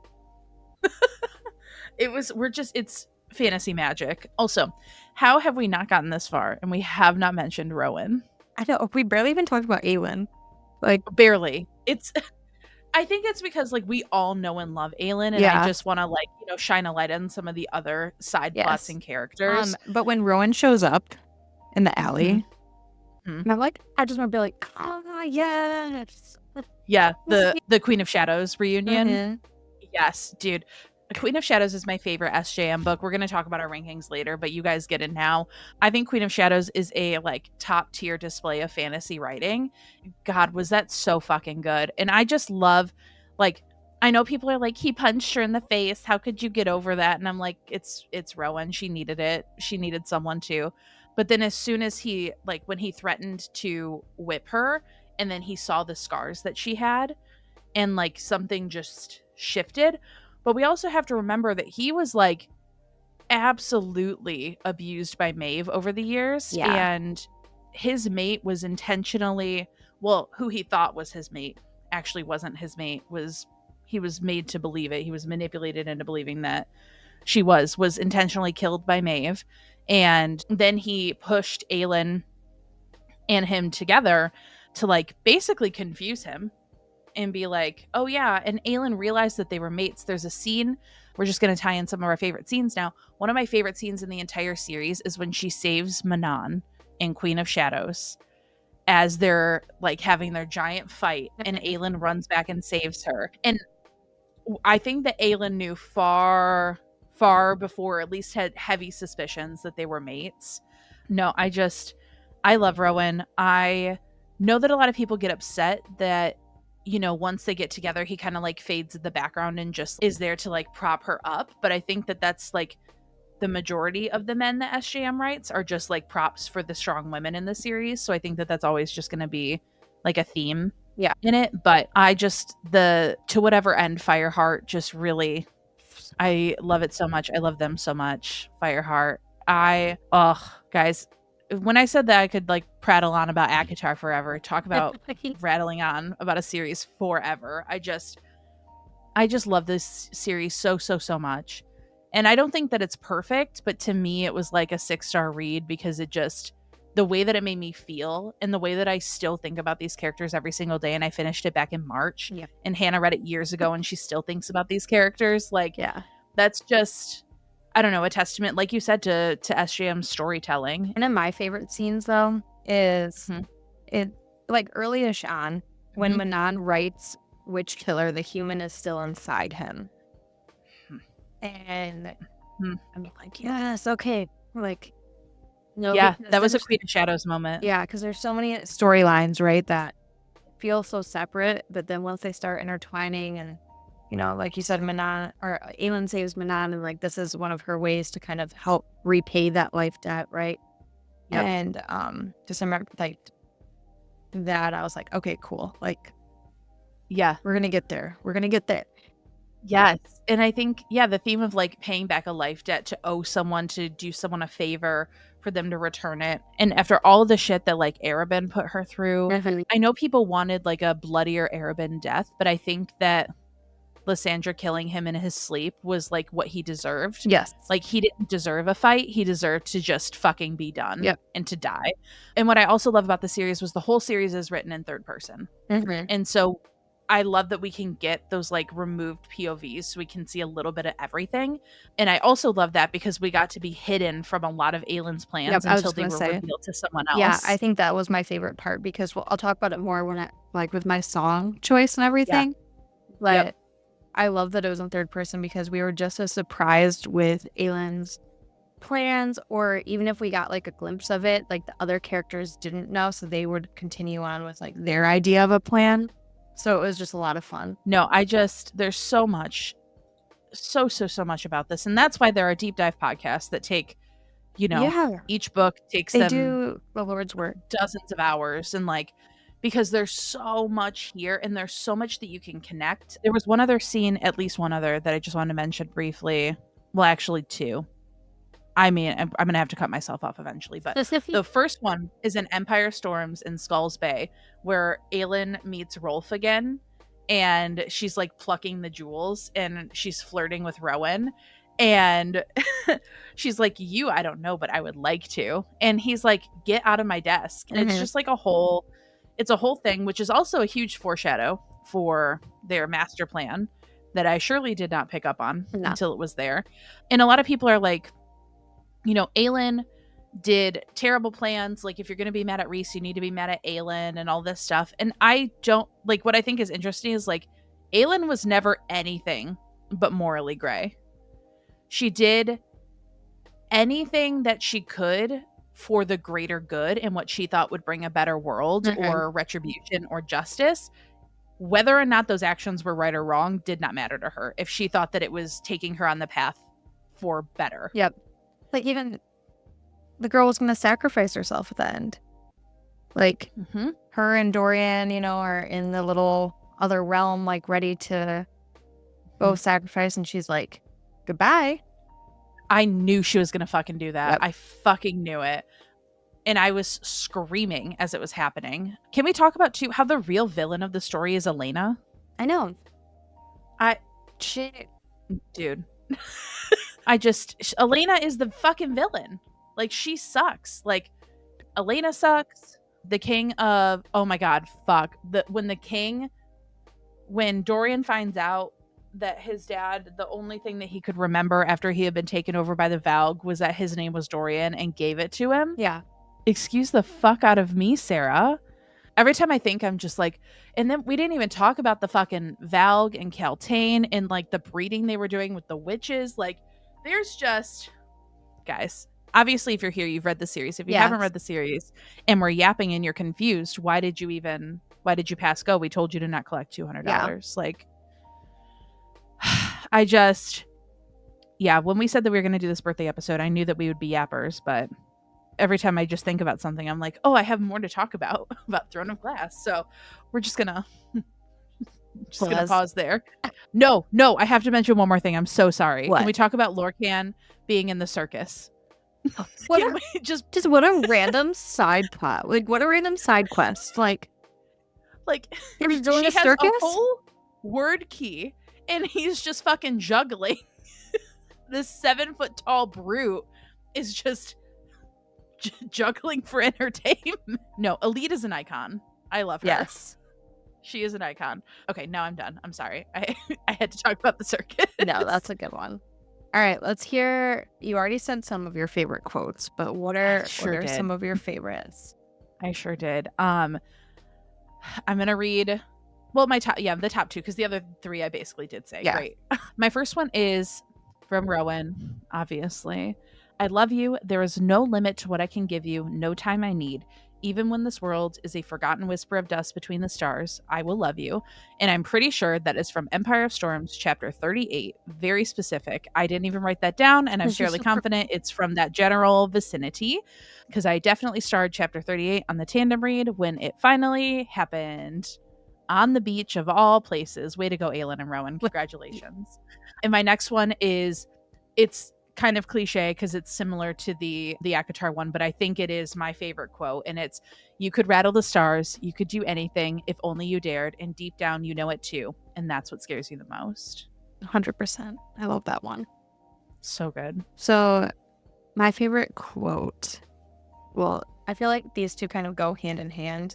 And I still think about them to this day. And I feel like I text you sometimes or tell you these things to get us through our day. But the first one is, you do not yield. You do not yield. Another one is, I will not be afraid. And like those two, I feel like go hand in hand. And they're just kind of mottos that Aelin tells herself and that Aelin lives by. And I really like them. Yep. And I mean, I got a quote, my boy Dorian, but Manon asks him what color he bleeds, because they bleed black and blah blah blah whatever, and just Dorian tells her, I'll bleed whatever color you tell me to. My boy. God, love him in those phantom hands. Yes. But yeah, that's our yappy chat about Throne of Glass. We're going to talk about our song choices now. And I already got emotional once. Let's see if I can make it through Peace without getting emotional. Again, I picked Peace by Taylor Swift. This is my favorite Taylor song of all time. As I said, I have a tattoo of it. I can't explain why this song means so much to me. It was one of those things that when Folklore came out and I listened to it for the first time, I felt like I had ascended to a different realm. I can't explain it. But Peace starts out by saying, our coming of age has come and gone. Suddenly the summer it's clear. I never had the courage of my convictions as long as danger is near. And it's just around the corner, darling, because it lives in me. No, I can never give you peace. And this song is literally just Aelin saying, when she says, tell Rowan it was all borrowed time anyway. Tell him it was all borrowed time. It was all borrowed time, and I am sorry. And I wish that we would have had more time. And it's just, if you're with Aelin, and if Rowan's taking this path with Aelin, there's just no easy way through it. They're never going to have peace together, whether that's ruling over Terrasen together, if that was fighting Erewhon and Maeve, if that was anything, they were never going to find peace. And especially because a lot of it lives within Aelin herself. But the chorus, and this is what my tattoo is, but I'm a fire and I'll keep your brittle heart warm if your Cascade ocean wave blues come. All these people think love's for show, but I would die for you in secret. The devil's in the details, but you got a friend in me. Would it be enough if I can never give you peace? And the I'm a fire and I'll keep your brittle heart warm. Aelin is literally called Fireheart. Her power is fire. She is fire embodied. But if your Cascade ocean wave blues come, and I think that Rowan, because he's so broody and he's such an introspective person, that she warms him through too. She loosens him up, and his power is wind and air. And air not only stokes the flames and brings the fire to life, but if you remove air, it smothers a fire. And so I think that metaphor for she will be the fire and she will keep him warm. I don't know. I love it. And also for Aelin, the line, I would die for you in secret, it ties back to when Dorian says, it's not that hard, is it, to die for your friends? Or it's not so much, is it, to die for your friends? Aelin was going to die for her friends, for Terrasen, for the world, to make the world a better place. And none of it was for show. She would have done that all. She was going to do that all in secret. But this next line too is your integrity makes me seem small. You paint dreamscapes on the wall. I talk shit with my friends. It's like I'm wasting your honor. And I think that that's like Aylin is a young girl who, Mhm. loves to have fun. She loves her chocolate. She loves the luxurious side of life. And Rowan is the most powerful, like, Fey warrior of all time. And his integrity and like the things that he stands for sometimes like made her feel small, Mhm. especially in Air of Fire. Like the things that he stood for and the way that he trained her at first, like it was just, I don't know. I can't stop. I'm going to cry again. But it says, you know that I'd swing with you for the fences, sit with you in the trenches, give you my wild, give you a child, give you the silence that only comes when two people understand each other. Family that I chose now that I see your brother as my brother. Is it enough? And I think that it's all borrowed time. They there was not enough time for them. And we know the end is happy, but like this whole, like when she gets taken away by Maeve and he goes on this like hunt for her, like he's never going to have peace with someone like her. And now that I see your brother as my brother with the cadre and all of, taking on Fenris as, her brother, and as much as she hates Lorcan, they still are, a family there. And this one is funny too because in the song Clowns to the West is capitalized for obvious reason, but it says, but there's robbers to the east, clowns to the west. I give you my sunshine, give you my best, but the rain is always going to come if you're standing with me. And if you're with Aelin, some fuck shit will always take place, Yes, no matter what. that is nice. The only guarantee is that if you are Aelin Ashriver, Whitethorn, Galathinius, rightful Queen of Terrasen with 5,000 adjunct nicknames, some fuck shit will happen to you. Mhm. But it ends by repeating that I'm a fire and I'll keep your brittle heart warm. And would it be enough if I could never give you peace? And we know that it is enough. We know that they're mates and they love each other to the ends of the earth. But I've been holding on to this song for a very, very long time. And I love this song with my whole heart. And I just felt like appropriate to give it to my favorite Fireheart Yes. and Rowan. No, I agree. And I feel like we both chose different sides of the coin for Aylin. You have Yes. like her emotional, like the deep side, and I have Mhm. her like badass female character Yes. side. So I chose Who is Afraid of Little Old Me by Taylor Mhm. Swift, which instantly I heard it and I was sold. And I know I'm not the only person sold that this is Aylin's song, but that's a Yes. testament to how much this song relates to it. Yes. But it starts off, the who's who of who's that is poised for the attack, but my bare hands pave their paths. You don't get to tell me about sad. Sad in the lyrics is like in quotes. And I just feel like that is, Selena Aylin, right? Like she's had all of these things happen to her that like would make her made her who she is. Like Sam Mhm. dying, like being torn away from her kingdom, like all of this stuff. And she's like, you don't get to tell me about sad. Like I've been there, done that. Yep. You don't get to tell me about it. And like the pre-chorus is, if you wanted me dead, you should have just said, nothing makes me feel more alive. And I feel like Mhm. that's Aylin to a core, right? Like, oh, you wanted me dead? Okay. Like, I'm going to show you how alive I am. And like, Yep. just that pettiness almost, but like she has a leg to stand on with it too. For sure. And I mean, the chorus says, so I leap from the gallows and I levitate down your street. Crash the party like a record scratch as I scream. Who's afraid of little old me? You should be. Mhm. And so that's Aylin, right? She's, Yeah. when she is Selena the assassin, people are like, we're afraid of her? Like the old Yeah. her? And she's like, yeah, you should be afraid of me. Like, don't underestimate me. Like, I'm gonna come for you, right? Yeah. It's like real quick when the one thing about Kale is he's like when the assassin actually does assassin things and he's like, Yes. Like, oh, she is a killer. Oh, okay. "Ooh." Definitely. And the second pre-chorus is it a wonder I broke? Let's hear one more joke. Then we could all just laugh until I cry. And I feel like that's also to like Arabin, right? Like, Mhm. okay, you want to just tell me more about how you own me? Like, nah, let me Yeah. actually show you who owns this shit. Then I just love the bridge of this song too. Mhm. How it's, so tell me everything is not about me, but what if it is? And I feel like that's Aelin too. Like, Yeah. and nothing, everything isn't about me. I think it is. Like when she's Selena, it's like, hello, I'm Aelin. Like, Yeah. lost that And it everybody's like, looking for. yeah, and it actually is like literally everything is about her. Yes, it goes on. Like, then they say they didn't do it to hurt me, but what if they did? Mhm.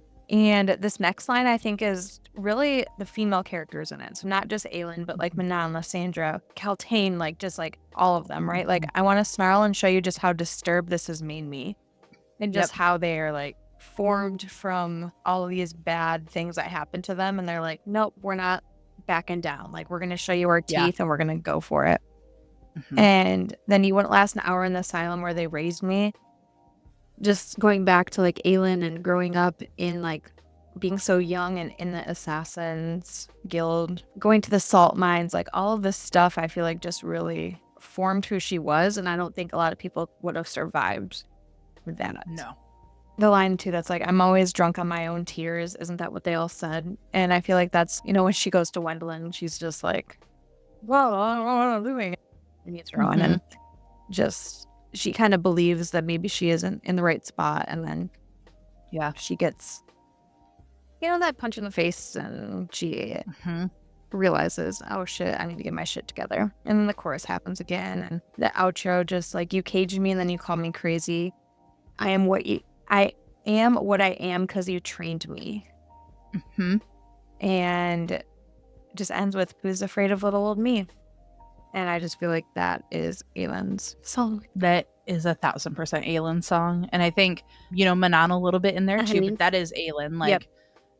Yeah. truly to her 'Cause you core. could easily read through it as Manon too, right? Where Yeah. her grandma, we didn't even talk about that either. But like, The fucking Blackbeak matron. yeah, that in my mind, I picture her as like the evil witch from like Snow White, but in reality, she's like Yes. actually like this beautiful, Mhm. young looking person, but she's like super old.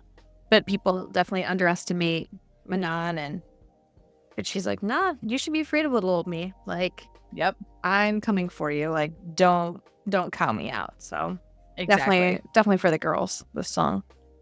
Yep. And that was our Throne of Glass section, you guys. Again, we would be here for literal hours if we didn't shut up and cut ourselves off. Yeah. I mean, Britt talked a lot. I have to keep my mouth shut a lot because I feel like I would just go on tangent after tangent after tangent. So, Well, and we do have to cut out because a lot of the things that Hannah wants to say are in our House of Secrets and Realms section. So, like, every time she goes to say something, we're like, okay, we'll just move that. So, unfortunately, you guys heard me yap for about 37 and a half minutes and you heard Hannah's interjections. I'm so sorry. yeah, because I just can't. It's hard for me to talk about one series. I want to talk about them all at the same time. That's our bad. So, this is your official warning that we are heading into Crescent City territory. So, if you have not read Crescent City and you want to read Crescent City and you don't want to be confused, pause and come back. I will say this section is going to be fairly light because we did do, like we said earlier, our entire summer mixtape series. We did a full episode with the Romantasy Reads podcast about all 3 books in the Crescent City series that are out right now, which basically means, you know, we're just going to be doing some high level overview and just yapping. And we talked, it's like an hour and a half ish episode before. So we have way more details over there. All right, Yes. let's take us back to Crescent City. We were just there, you know, for our summer mixtape. But, Sure were. you know, one thing we didn't really talk about was the otters, and I just love the little postal service otters. Love. Yeah, they're just so cute. I love them. But they're like precious. yeah. So let's talk about Miss Danica. Let's talk about Danica. Because, I mean, we talked about this too in the summer mixtape, but just immediately I was so excited for her character when reading it. And then not even like 100 pages in, Not even. she blows up. I was like, she's literally torn to shreds. There's no way her and the pack of devils. I'm like, oh, no, they're done. No. Okay, all right, goodbye. Yeah. But then the sneaky little bitch comes up multiple times throughout the rest of the series, and I'm like, she was the worst friend to Bryce. Yeah. Like, how do you keep that much a secret? Like, You had I this understand mate, you some. had this like Yeah, like I do understand some of it, yeah, like for sure. And I understand like certain things. I don't know if she was so concerned for like their safety and her life, like she should have at least told Bryce that she had the horn tattooed on her fucking back. I was at a loss for words.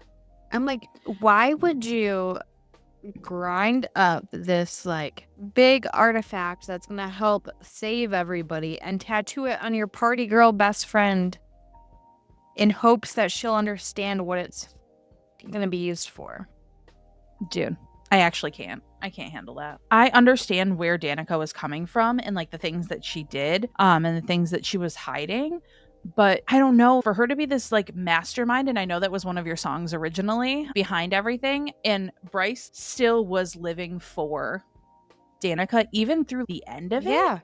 in her grief. And it's very interesting. But I also think that like timelines play an important role in this book. Like these three books take place over a very short amount of time. Mm-hmm. And I know we have like the grief that Bryce experiences. And isn't there a 2-year jump in the first book from when Danica and the Pack of Devils die to 2 years down the line?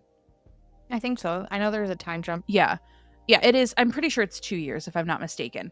But that's like the longest time gap that we have. Like everything that takes place from the rest of House of Earth and Blood all the way through House of Flame and Shadow takes place in what feels like 72 hours. No. We know it's obviously longer than that, but I do think that there's like a lot of that plays into, how short of a time span this was done in. I will say I was the most intimidated by this book series. Yeah. Like I was scared to start ACOTAR because I was afraid it wouldn't live up to the hype for me, just because of how excited everyone was about it. And sometimes I find that like I'm not necessarily super into what everyone else is into, or something that I'm really into and super excited about. I find like a niche group of people who love it, and then everyone else is like shitting on it, and that's fine. But when it came to Crescent City, all I heard was that it's like impossible to understand, and it sucks. Which I don't agree with, but Same.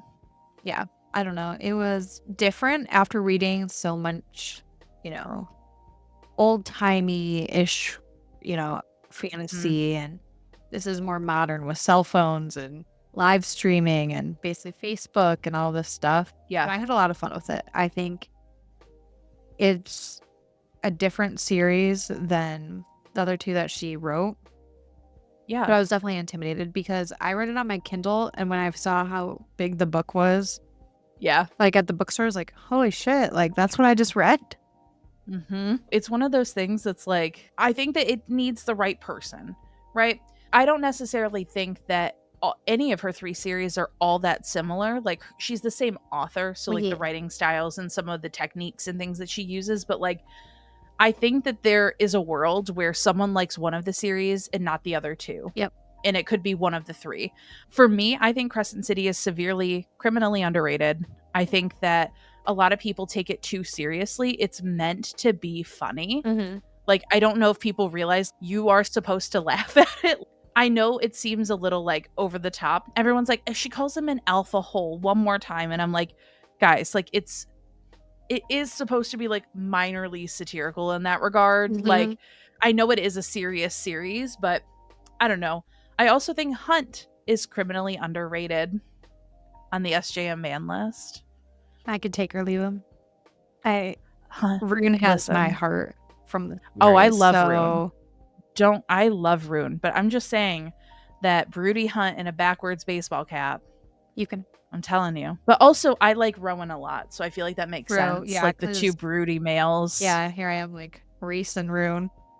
Yeah. And Dorian. Okay. Which we'll talk about later, but those are my 3 SJM males, so we'll talk about that a little bit later.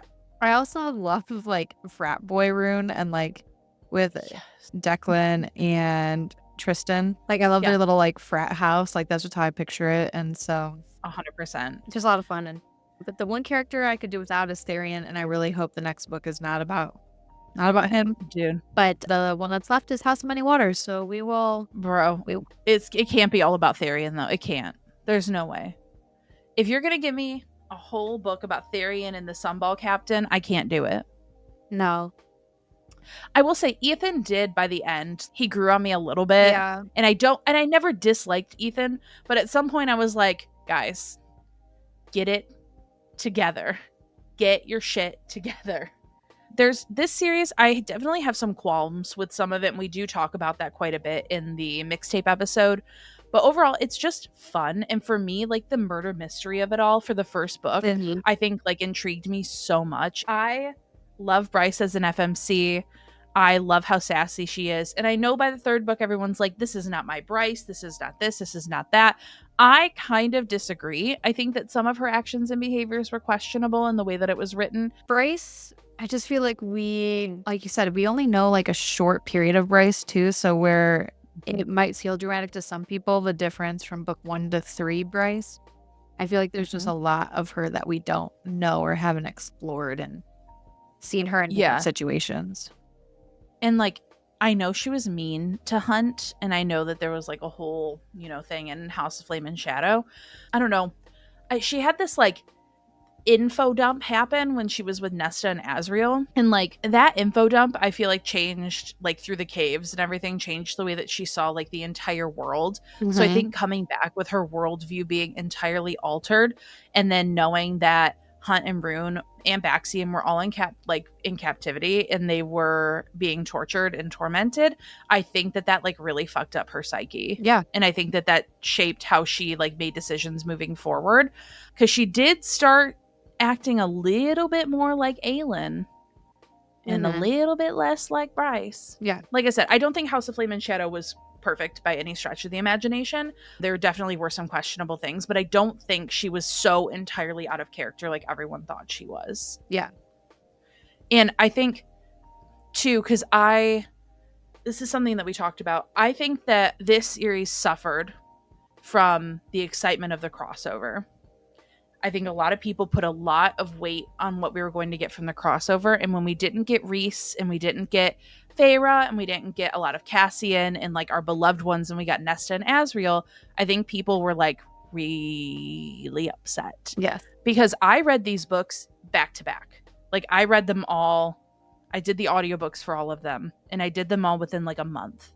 And so I studied those characters start to finish. I had no wait time in between, and I don't think it was as dramatic as people say it was. I think it really was just managing expectations and like the bitter disappointment. Mm-hmm. Yeah. And I feel like it could have been the way it was set up though too, like finishing the second book with that last line, like, oh, my name's Rhysand. I think that also pushed expectations to be a little bit more higher than they should have been. But I think the time in between the second book and the third book for me like kind of cooled off my expectations, like knowing that it wasn't going to be like a full ACOTAR 6. So I think that like helped. And I mean, I love Nesta and Asriel, so I was fine with it. It was good. I know they were in the caves for far too long, but we talked about it before, but Bryce showing Nesta and Asriel music on her phone, one of my favorite sequences of all of Crescent City. My favorite scene, I think, is when Bryce, like the last big thing in like the first book, right? So where that's what I was gonna say. Yeah. So they're having like a political like conference, and they're live streaming the place where Bryce works, which is like the archives, the antique place. And she's like in this big epic battle with this Archangel Micah. And our poor little Lahaba. My friends are with me and I am not afraid. Sweet baby angel. It's everything she does. But then badass Bryce pulls out the Godslayer and kills Micah. He just like disintegrates, and she just vacuums it up. And they're just watching this live stream. Yes. They're just watching it happen.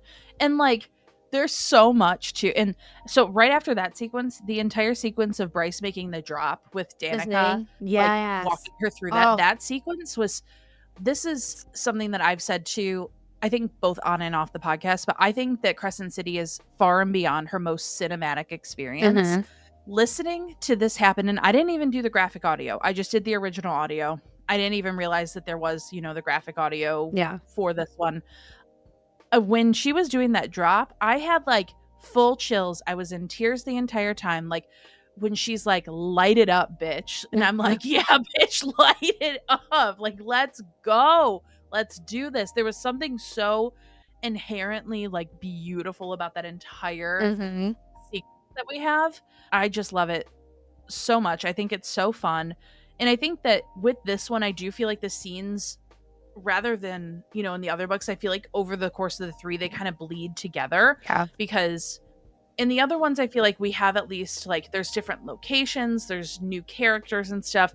But this one follows like such a large cast of characters and they're going to like similar places over and over again. So I feel like I do kind of like blur together everything that happened. Yeah. And this one too feels more of a rebellion series, which I think does kind of put the scenes in a different perspective, where I feel like ACOTAR's and Throne of Glass are, I mean, this one is political too, but I feel like this one is more of like that rebel underneath, that like secret. Yes. And so I think that kind of places the scenes almost in a different like light as well. Like there's so many like little like hurdles that they overcome to like lead these big things. But yeah, I didn't think about it. It feels more of like a rebellion than, I mean, I don't want to spoil the other series, but like that piece. Yeah.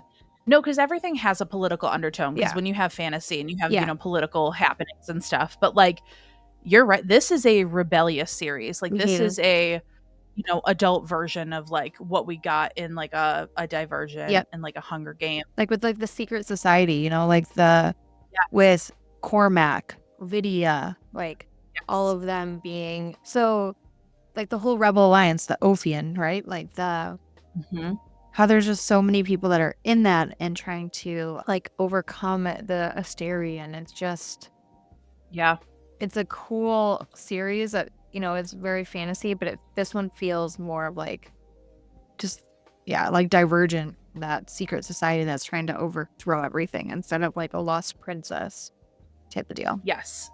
Yep. Yeah, I had not thought about it like that, but that's such a good way to view this series. And I think that's why I liked it too, because it's so different. And I know a lot of people didn't love the mix of like fae and shifters and guns and like an urban world, but I very much enjoyed, I felt like it was a refreshing take on everything to have like, modern technology and stuff in like a really cool world. Again, I totally understand why people don't vibe with this series. I feel like out of all of them, I understand the most about why people don't like this one.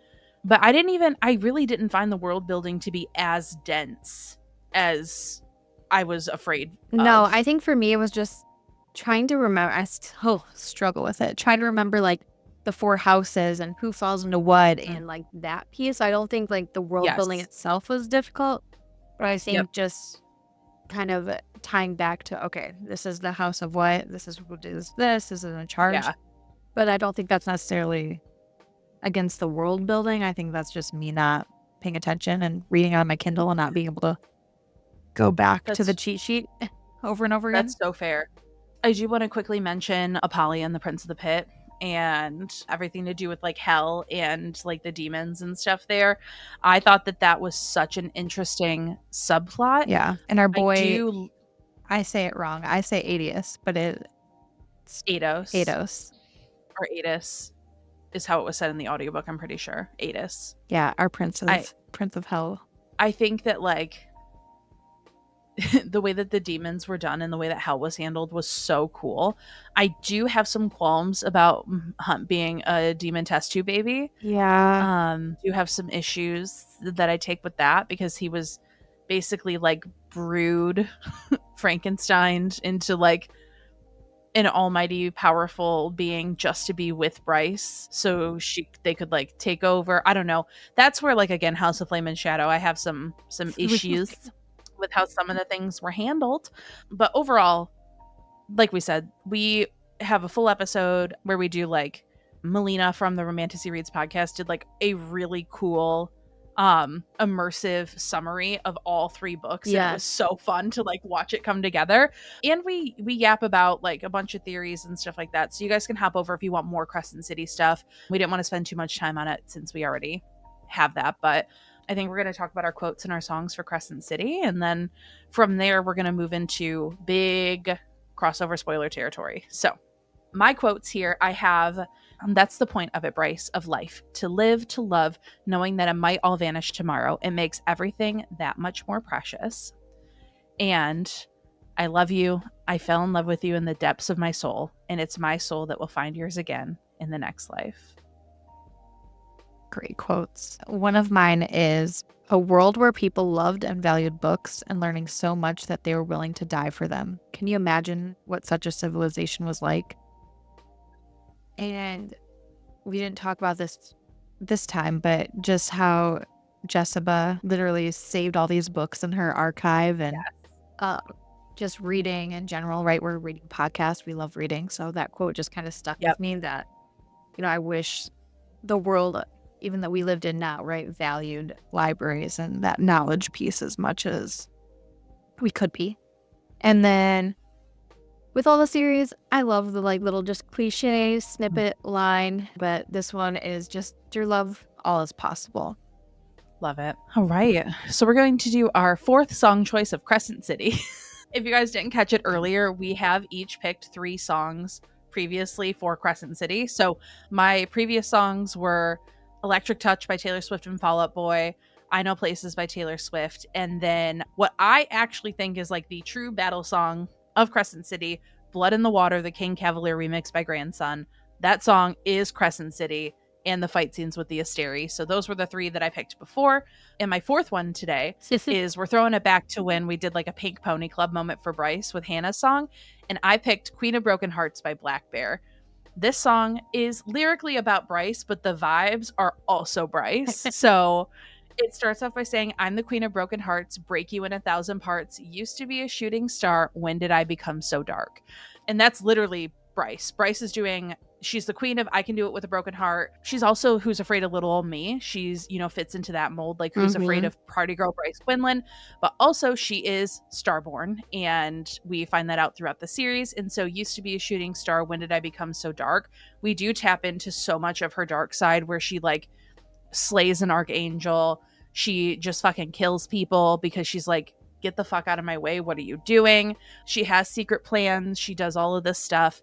And these ones are just you need to chill, girl. Don't play me. I'm too far gone. You can't save me. These are just kind of fun ones. However, it says, it's a heavy crown. It might drown me. I know it sucks being around me. So does life. Don't at me. Don't doubt me. When Bryce has to take on this role with the Autumn King, her father, and she is stepping into this role of being the princess, the starborn princess. Shut up. Sorry, just remember the Princess Diaries. And she's like, yes. Princess? Shut up. I didn't say anything. But that crown is heavy as fuck. She doesn't want the crown. She doesn't want anything to do with the royal line, but she plays the game. And she says, I know it sucks being around me, but life fucking sucks. So what are you going to do with me? And then it repeats I'm the queen of broken hearts, break you in 1,000 parts.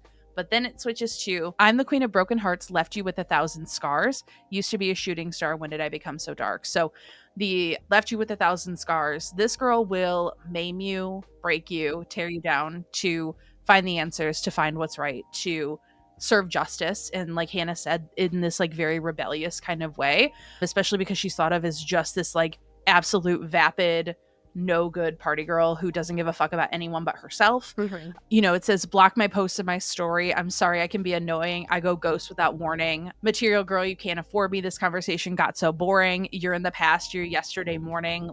Some of these just catchier lines I feel like Bryce would say as insults to people, because that's absolutely what she does. Yes. Now in the bridge, this is Bryce stepping into her power and being yeah, I am the queen of broken hearts. I will fuck you up. Because it says, tell me I'm the worst, make you cry and make you hurt. I'm the queen, bow down to me. I will leave you out to bleed.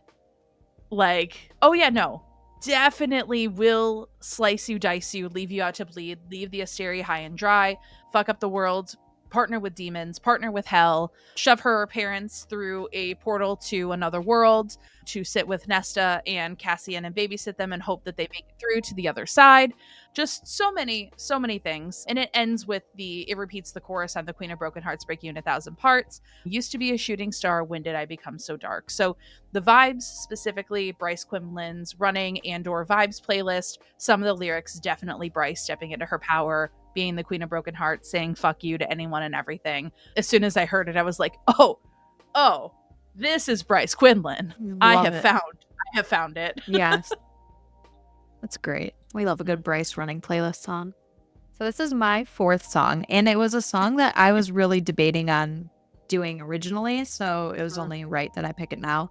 But my other three songs were Pink Pony Club by Chappell Roan, Mastermind by Taylor Swift, and then Anything Can Happen by Ellie Goulding. But so for this one, I picked Antihero by Taylor Swift.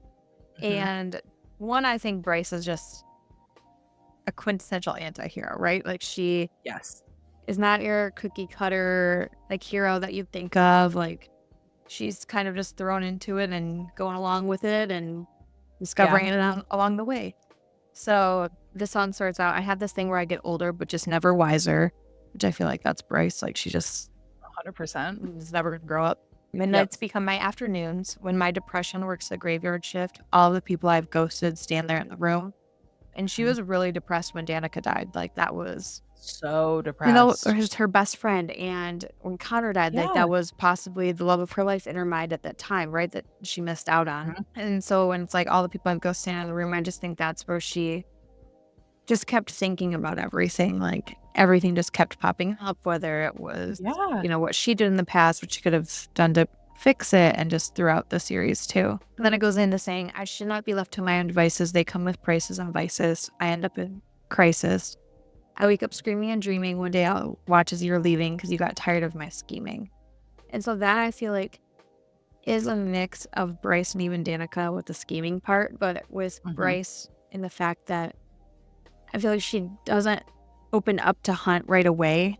And so she's kind of worried at the same time that like he might like leave her or step away. And I feel like that could also be from Hunt's perspective too, that he, you know, was part of this rebellion once before, right? And so he doesn't really want to go through it again, knowing what happened the first time. So I think that's where he also thinks like, you know, get tired of like his scheming or like her scheming, just get tired of that piece, right? Either one of them. And then just the chorus, I think, is like Bryce just being like, hi, it's me. It's me. Hi, I'm the problem. It's me. You know, just like Bryce being self-aware. Like, I know I'm a party girl. I know I can cause trouble. I know I'm starborn, blah, blah, blah. But it's me. It's like at tea time, everybody agrees. And like her father, the Autumn King, you know, doesn't really recognize her as like, she doesn't want to step into her power or whatever. It's like at tea time, everybody agrees. And then I'll stare directly at the sun, but never in the mirror. And this one, so far-fetched in this one, right? When I think about the mirror, not really far-fetched, but when I think about the mirror, it reminds me of when like Bryce realizes what she has like on her back, you know, and she, wait a second, you know, like thinking of that. But then she'll stare directly at the sun, like she'll like use her light and use her power, but she doesn't really look at herself or what she has within either. And I feel like this line is almost like sarcastically Bryce, like it must be exhausting always rooting for the anti-hero. Like it must be exhausting always rooting for me when I'm not the actual like hero that you want me to be. And it, just as the song goes on too, like, did you hear my covert narcissism as I disguise as altruism? Like some kind of congressman. That's Bryce right there. But I think that just the rest of it goes into just Bryce knowing that she is difficult, knowing that she is not the quintessential hero, but that she's here, that she's going to do it. And she doesn't care if you think she's the problem because she'll do it. That's how I feel about that song. And Bryce. I love it. It is very Bryce coded. That was our Crescent City section. So now all bets are off. If you've read all three series front to back, you're waiting for the next books in the series like we are, this is your section. If you've only read one series or two, please go read the third and come back. Yes. Skip this section. Like I said, there's going to be timestamps in the description. We're starting House of Secrets and Realms, which means we are talking about all of the series, all of the crossovers, all of the theories, how they might tie together. So run, get out. Leave, get out right now. This is the end of You and Me. It's too late. Thanks, JoJo. Right. Yeah, so first thing we need to talk about is why I'm still in this Fireheart shirt, because we sure do. What's up with this fire line going through Lydia? Lydia's son's name is named Brannon. The way I was like, is named Brannon. When I read that, I know, because they only called him Bran in the books. Yeah. Like, when she said that her bloodline was oldest legends of her family's bloodline of a Fae king from another world with, quote, fire in his veins, who had created stags with power of flame to be his sacred guards. Who else do we know that has fire in her veins, works with the stags, and is the rightful queen of Terrasen? Miss Fireheart. Aelin. Yeah. Oh, I cannot wait for them. I hope she develops that more. But that crossover, I was like, yes. Yep. There's also an interesting idea that Nesta's flames are similar to Lydia's and Aelin's. I don't necessarily think Nesta is in that bloodline. However, I do be believing that Nesta maybe was sired by a different father. Yeah, that's fair. Than the other two girlies. And she could have some of that bloodline in them. And speaking of the Archeron's mom, who was a piece of shit, she has to have some magic in the bloodline. Yeah. Witch blood, Fae blood. She has something in their bloodline. Has to. I know that they were cauldron made, but like the things that they have in them, like very much witch related, witch adjacent. I do think that their mom might have been a witch, and I think it would make sense if Nesta had a different father. The kind of the tension and the like deep-rooted hatred she feels toward Papa Archeron, but also why her mom clung so deeply to Nesta, and like was molding her and shaping her. And we could be entirely off base, but like I do think that there's something to do with the Archeron bloodline that connects to either Throne of Glass or Crescent City, or even Prithian, like back to Prithian in the Fae realm. I think that there's something there that we're not seeing. Agreed. Yeah, I think there's a lot more that could be explored in that piece there. Yeah.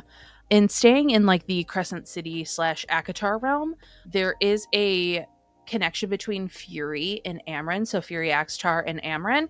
So when Bryce drops in to Prithian when she requested to go to Hell, which also want to talk about that, she said she notices someone that looks like Rune, someone who looks like Fury. And so like, are these, because there's so many theories about how time is like relative in the SJM universe. Like, are they stacked on top of each other? Are they existing at the same time? Are they existing in the past or the present? But I think regardless, we can tell that SJM has been weaving together threads between all three series, for it to come together. And the Valg and the Asteri are essentially the same. Yep. And, all of these things. But I thought it was very interesting that Fury and Amren were connected. And so I think that Amren, what she was before getting out of the prison and taking over this form, could be something related to Crescent City, like Ariadne, like the dragon. We had mentioned that in our Crescent City episode. Or I still don't really know what Fury has or does. I don't think it was ever super clear. And if it was clear, it went right over my little head. Yes, please let us know. But no, I think there's definitely a bigger connection there. And I feel like we don't know what world Amren's from. Correct. Like, technically, so I could definitely see that piece there. And Can we talk about more, though? Dude. I know we mentioned it very briefly in the ACOTAR section. Yeah. Homie's a witch. She's got to be, right? She's a witch. Girly Pop is a witch, without a doubt. Because I feel she has to be. So in like Throne of Glass and Crescent City, there's a lot of different magical creatures, right? And I feel like Yes. in ACOTAR, there are, but we don't talk about them very much. We just talk about the high fae. Yeah, the high fae and the surreal. Yeah. That's what we get. Yep. And so I feel like there's so many more magical creatures that we don't know about in that world. And Yeah. I do agree that I think the witches are going to be more prominent there. And I think that could be more for sure.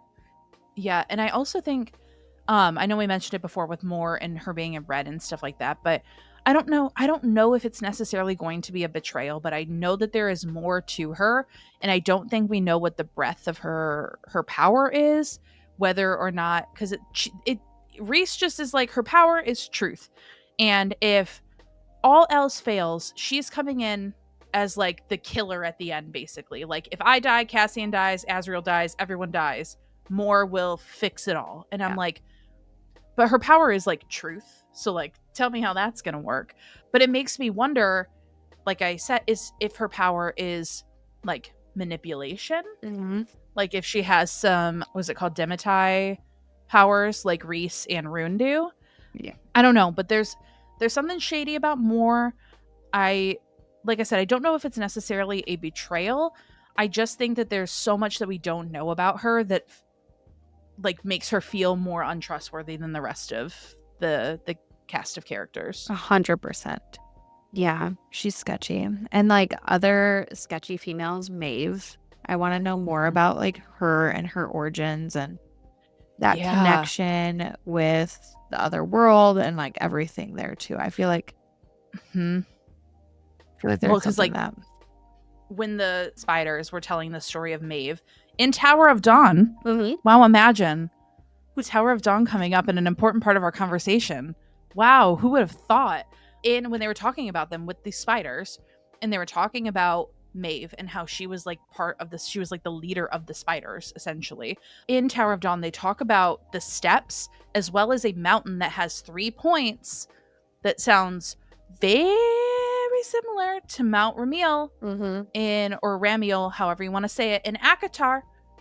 And things feel a little connected through the southern continent. Like, don't quote me, but I feel like something funky's going on there. Yes. All right. Let's take it back. Let's talk about Bryce. You know, our favorite redhead, Bryce. For tattoos, do we think it's old Fae language? Like, what are we thinking? We talked about this with the Romancy Reads pods. Word marks. Confidently 100%, word marks. right? Call back to Throne of Glass. There has to be, the way that she's layered these series and the way that the worlds sit on top of one another really just makes me think there's no other thing that it could be, right? Other than the word marks. 100% the word marks. Just yeah. But okay, do we think that like Aelin and Rhysand speak the same language, or do we think their language is different? Because they call it the Old Fae language. Yeah. But like, who's the Old Fae? Do you think that Throne of Glass came before ACOTAR, or do you think ACOTAR came before Throne of Glass, like in terms of world? I think Throne of Glass came first. That's what I think too. I think Throne of Glass is the oldest. Yes. But then I don't know, then I go back and forth, right? And I'm like, well, maybe ACOTAR was the first one, because when they talk about like the Mother, Maiden, and Crone, like, is that like the 3 like Archeron sisters? Like, what's that connection there too? So yeah. Was that first, and like how far back? Because they talk about like Midgard 15,000 years ago, and like there was these old fae, but like, was it?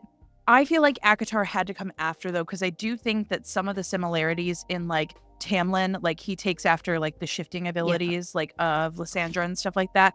I just think it makes sense. Not that it has to be chronologically released in chronological order, just from like the backstory, I think. Yeah.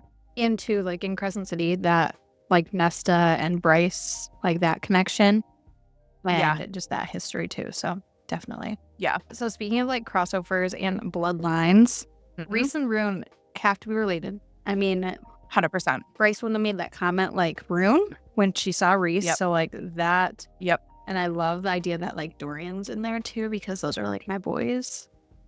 I do think, because Dorian's like a different type of like shadow daddy, because he has like the phantom hands and stuff, so he's not necessarily wielding shadows. but I think it could be an iteration of that bloodline and those powers. Yeah, and then obviously, like we talked about, Lydia and allll, for sure. And something else too, the King of the Stag. So in Crescent City 3, when they went to Cormac's homeland, the descriptions were, I literally was listening to the audiobook and I was like, they're describing Throne of Glass right now.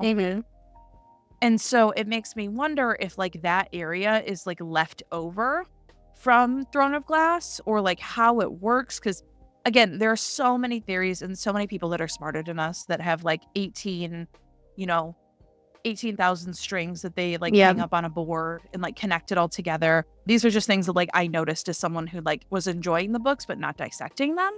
But I think that that's the one thing, is there are fewer ties to ACOTAR in Throne of Glass than there were Crescent City and the other two. So to me, Crescent City is like the bridge series between them all. Yeah. So I know I'm really interested to see how they like all connect and kind of intertwine and what is developed there, because, you know, in Crescent City, we talk about Dusk Court, like the Dusk Court, like, you know, from Prithian, like what?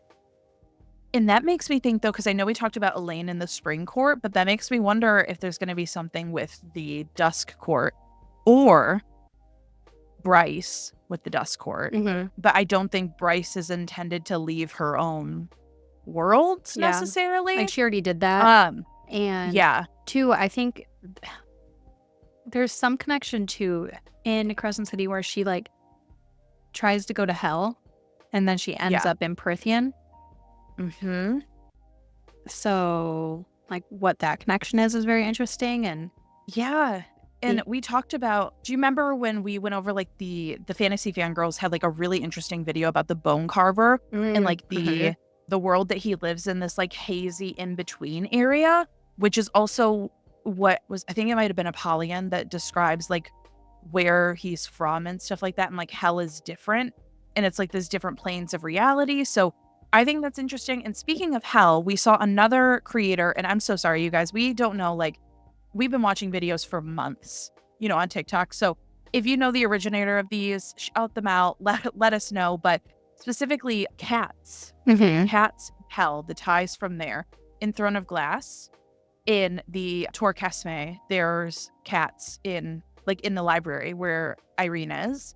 And then we have the literal Prince of the Pit represented as a cat. And then, I just think that there's something. And also, I think in the library, like under the House of Wind, I'm pretty sure there are also like references to cats and stuff like that in there. Yeah, no, there's definitely some connection there with that. So can't wait to explore that there. I do think it's interesting that we have these animals in Throne of Glass, these like ancient, you know, we have the rooks and then we have the rooks and the wyverns and stuff like that. And we don't necessarily see a lot of that in ACOTAR or Crescent City, but I feel like we do see a glimpse of it in ACOTAR when the battle in ACOWAR happens.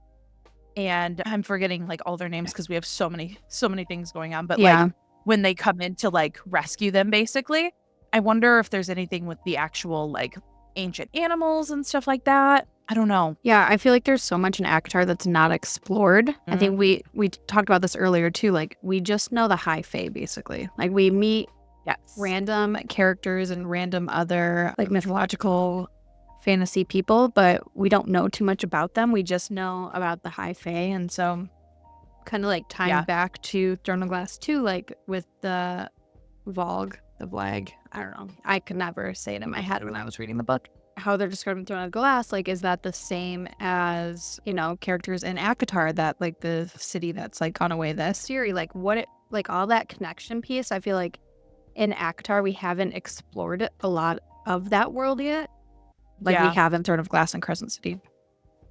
I agree, because I think, you know, ACOTAR is the most romantic of the series, so I think that the information in the world has taken a little bit of a backseat to the stories of the people themselves. But I do think the Valg, the Asteri, like I think all of them are connected. Like the word collars, the stone. I think there's rings, there's word collars. There's so many like pieces that tie them together, but specifically the Valg and the Asteri, I feel like are like, I think the Asteri are one and the same. I feel like the Asteri are like just inherently evil, but the fact that I like enjoy the princes of hell more than I like the Asteri feels like a problem. Right. But I don't know. I feel like for us, it's really hard to like make the connections without really, really diving deep. So these are just like things that we like typed out and said, yeah, probably something like that. But the last one, I don't think we've talked about this yet because we have it highlighted. The Torquesme. They talk about a mountain range with 3 points, which is very, very reminiscent of Mount Ramiel. Ramiel? I don't remember how to say it. They have the 3 stars and the 3 points. And like, I just think, and there was the steps in Tower of Dawn, which is super similar to what they talked about in ACOTAR. I don't know. I feel like the Archeron sisters are going to have a bigger piece of the puzzle. I know she said Throne of Glass is done, but I just think that it would be insane if we would not see any of the Throne of Glass characters ever again. Yeah, I don't think, if there are, I don't think it would be like the characters as we know them. I think it might be the world and like years later and like that tie and maybe like the history. But I don't think we're going to get like, I don't think Aylin's going to be, you know, back and ready to ride. But yeah, because it's, you know, they talk about like the world walkers and stuff like that. So I just think that there's going to be some ties back to Terrasen and some ties back to Throne of Glass. Definitely some callbacks there, but that was our very chaotic multi-day rally around our House of Secrets and Realms, where I'm pretty sure we accomplished literally nothing. Nope. But we had fun doing it. Yeah. So we hope you had fun too. But same. Baby, are we ready? Are we ready for it? I'm ready for it. Let the Fae games begin. Hell yeah. We're going to play some games. We're going to have some fun. So we have some, our own little twist on Fuck, Marry, Kill. We're doing Mate, Kiss, Kill. Let's start with our 3 boys. Rhys, Rowan, and Hunt. I mean, I know what you're doing. I have to consider this. So I'll start then. Rhys, Mate. Rowan, Kiss. And my boy Hunt. I'm sorry. Goodbye. Yeah. Dude, I don't know. Because, like, for me, it's different than, like, the characters. But I'm just going to go on my characters and my loves. So, Rowan, Mate, I don't know. I don't want to kill Hunt, but I also don't want to kill Rhys. But I also love Cassian a little bit more than Rhys. Because, again, I love a himbo. So we're going to kiss Hunt and kill Rhys, and then other people are going to kill me for it. Yeah. I think that's fair for you. Yeah. And then I'll just reincarnate Rhys for my mate. So we're all good. Well, yeah, because we know no one actually dies in the series. Exactly. All right. This next one, though. This one, I feel like is also hard for you. It really is. Cassian, Dorian, Rune. Why did I do this? I don't know. Why did I put these? Mine's going to basically be the same thing, though. Like, I would mate Rune, kiss Dorian, and buy Cassian. I don't like this. Why did I pick these? Okay, I'm gonna mate Cassian, kiss Rune, kill Dorian. And that's my baby girl. So, like, just know that hurt me. Like, baby Dorian. All right, this next one, the Bat Boys. Yeah. Azriel, Cass, and Rhysand. I mean, I have a feeling I know what you're doing. Yeah, I'm gonna continue my mate, and then we'll kiss, and then buy Cassian again. Yeah, I'm gonna mate Cassian. I feel like I have to kiss Rhys and kill Az. Actually, no. I'm totally lying to you. I'm gonna kiss Az and kill Buy Rhys. It's not that I dislike Rhys by any stretch of the imagination. It just so happened. Here we are. Oh, here's one. You have fun with this one. All right. So, mate, kiss, kill. Kale, Tamlin, and Adian.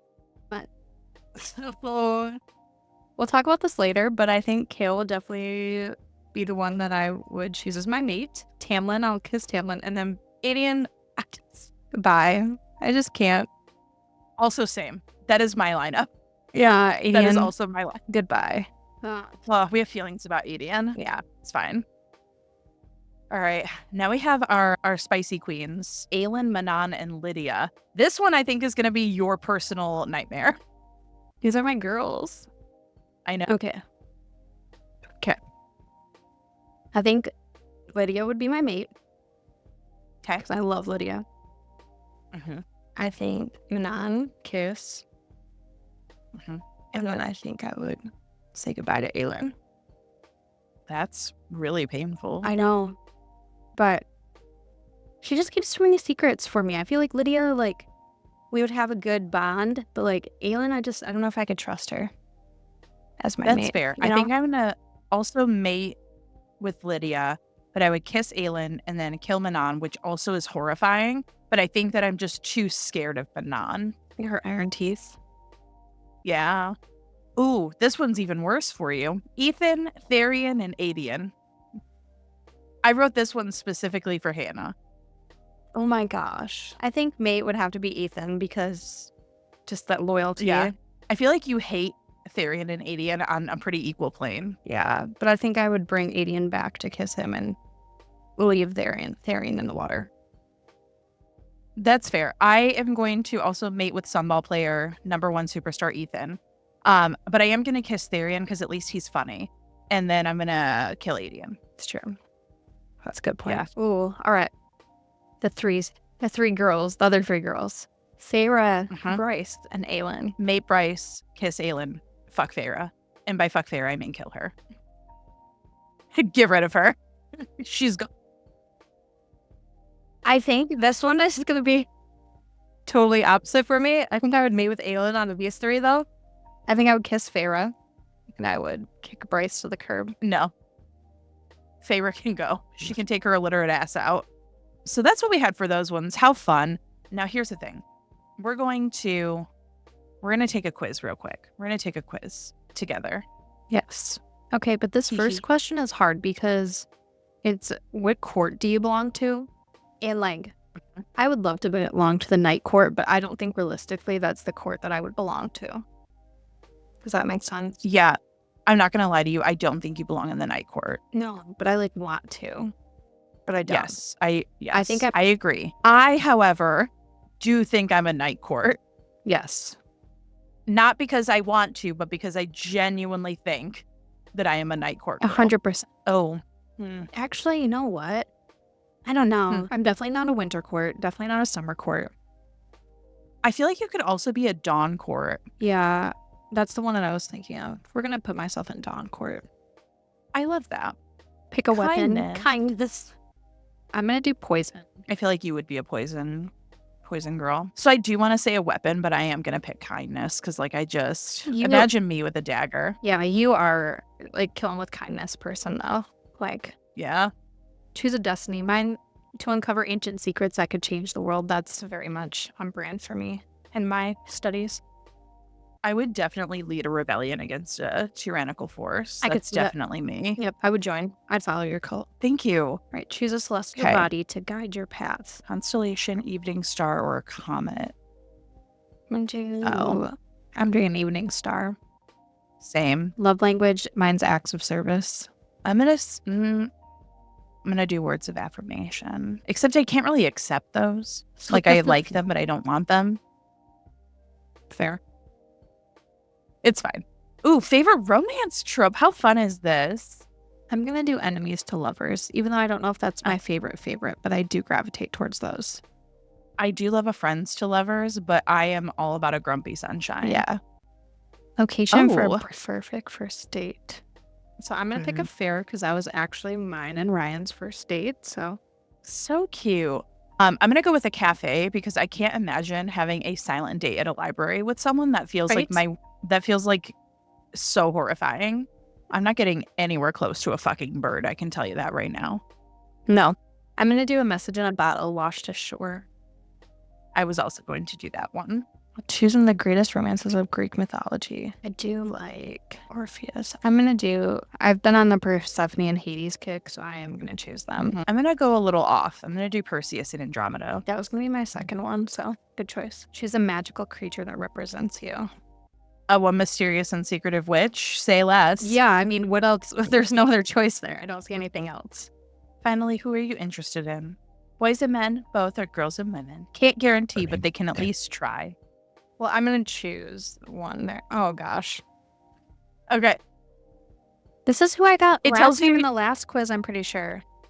It tells you your top 2, I think. Yeah, it does. Thank God. Okay. Who is your mate according to this quiz, Hannah? Well, my number 2 is Rhysand. My number 2 is also Rhysand. Dang it. Lucian. Same. Really? Wait. Hold on. We answered that very differently. Yeah. We answered more than half of those questions different. I have Lucian. I don't think that's right. Okay, what's your percent of Lucian? 38. Mine was 42, and my Rhys was 38. Something is incorrect. Yeah, because I feel like we should not both have the same one. We picked very different. We had a couple that were the same, but not very many. Are you redoing it? Okay, hold on. Let me redo it. I want to take it again. But I'm like not gonna answer anything differently. I mean, I might. I redid it with half of the same, like mostly the same answers. Some a little bit different. And I got Lysandra, Oh, interesting. but also tied with Rhysand.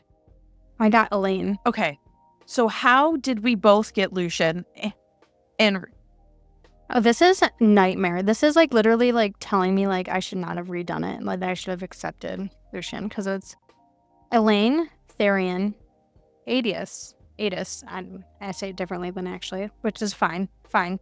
Lucian is number 4, but like Elaine, Therian. yeah, I'm going back. Lucian. We're just doing the first one. we're going to do that one. Cool. So piggybacking off of that disaster, we also were thinking about like, okay, if you picked someone out of the SJM universe to be your mate, who would that be? And we had to think long and hard about this because it wasn't allowed to be like our favorite character. Yeah. Just because. I got Lucian and Rhys and then Lysandra and Rhys. So, I don't even want to put I know. Elaine and Therian. But That, I mean, honestly, that is but then it also goes into my chosen mate. That is also somebody that like, you know. Do All I right, do so yours I'll- first? Yeah, we'll do mine. So mine, I think people are going to be like, wow, of course you would choose that one, Britt. Pick someone worse. Do you think looking at all of the men in the SJM universe, no matter how much I love Cassian, I like Hunt, I like Rowan, you know, all of that, I do think that Rune is my best choice, personally. I agree for you. As much as I would love to choose Rhys or Dorian, my boy Dorian. Realistically, I think it'd be Dorian's best friend, Kale. Yeah, I've thought long and hard about that, but we would be happy together. Yeah, you would be very happy together. I actually did think about Kale because I do think a lot of my traits are similar to Irene's, but I think that Rune, for me as a person, would be the closest. Yeah, personality and everything. Yeah. Definitely. All right. All right. I love this next question. If you could have any Mhm. magic from any character, what would it be? I feel like I want to say like Rhys and Rune's ability to be like is it Dematai? I feel like in theory that would be cool. I would hate it in practice. Yeah. So instead, I feel like I would actually like the power of healing from Irene. I think that, or like her ability to like heal things is pretty incredible. Okay. And I think that would work best for me. I'd want Sarah's because she has a little bit of all of the High Lords in her. So I'd want a little bit Okay. of all of that magic there. Okay, my Cheap got- answer. you got the better mate. Okay, let me have my magic. Okay. Okay, that's fair. That's fair. You are with Hot Wheels, so But he would crawl to me. he would. Yes. All right, so we're gonna rapid fire our rankings of all 16 books, and then we'll just chat a little bit more about it. If you want to hear our thoughts and opinions on our rankings, kind of a little bit more of why, you can check out the extended Patreon episode. But for right now, we're just gonna rapid fire through them with little to no explanation. All right. So bottom up ranking of all of the SJM books for me is A Court of Frost and Starlight, Assassin's Blade, Court of Thorns and Roses, Throne of Glass, House of Flame and Shadow, Heir of Fire, Crown of Midnight, A Court of Rings and Ruin, Tower of Dawn, House of Sky and Breath, Empire of Storms, A Court of Mist and Fury, House of Earth and Blood, Court of Silver Flames, Kingdom of Ash, and then Queen of Shadows. It's a great ranking. My bottom to top rankings are going to be A Court of Frost and Starlight, Assassin's Blade, Crown of Midnight, Heir of Fire, House of Flame and Shadow, Tower of Dawn, House of Sky and Breath, Empire of Storms, A Court of Silver Flames, House of Earth and Blood, A Court of Thorns and Roses, Kingdom of Ash, Throne of Glass, Queen of Shadows, A Court of Wings and Ruin, and A Court of Mist and Fury. Those are so different. I know. I think it really depends on like what series we read first. Yeah, beautiful. So that was our extraordinary long multi-day recording of our birthday episode Extravaganza, very loosely covering, I would say covering is a very flimsy term, the Sarah J. Maas universe. So we hope you guys had fun with us. We wanted to have a just fun episode where we took a break from like deep diving books and just yapped about books that we love. So we hope that you enjoyed this as well in this very chaotic and all over the place. Yes.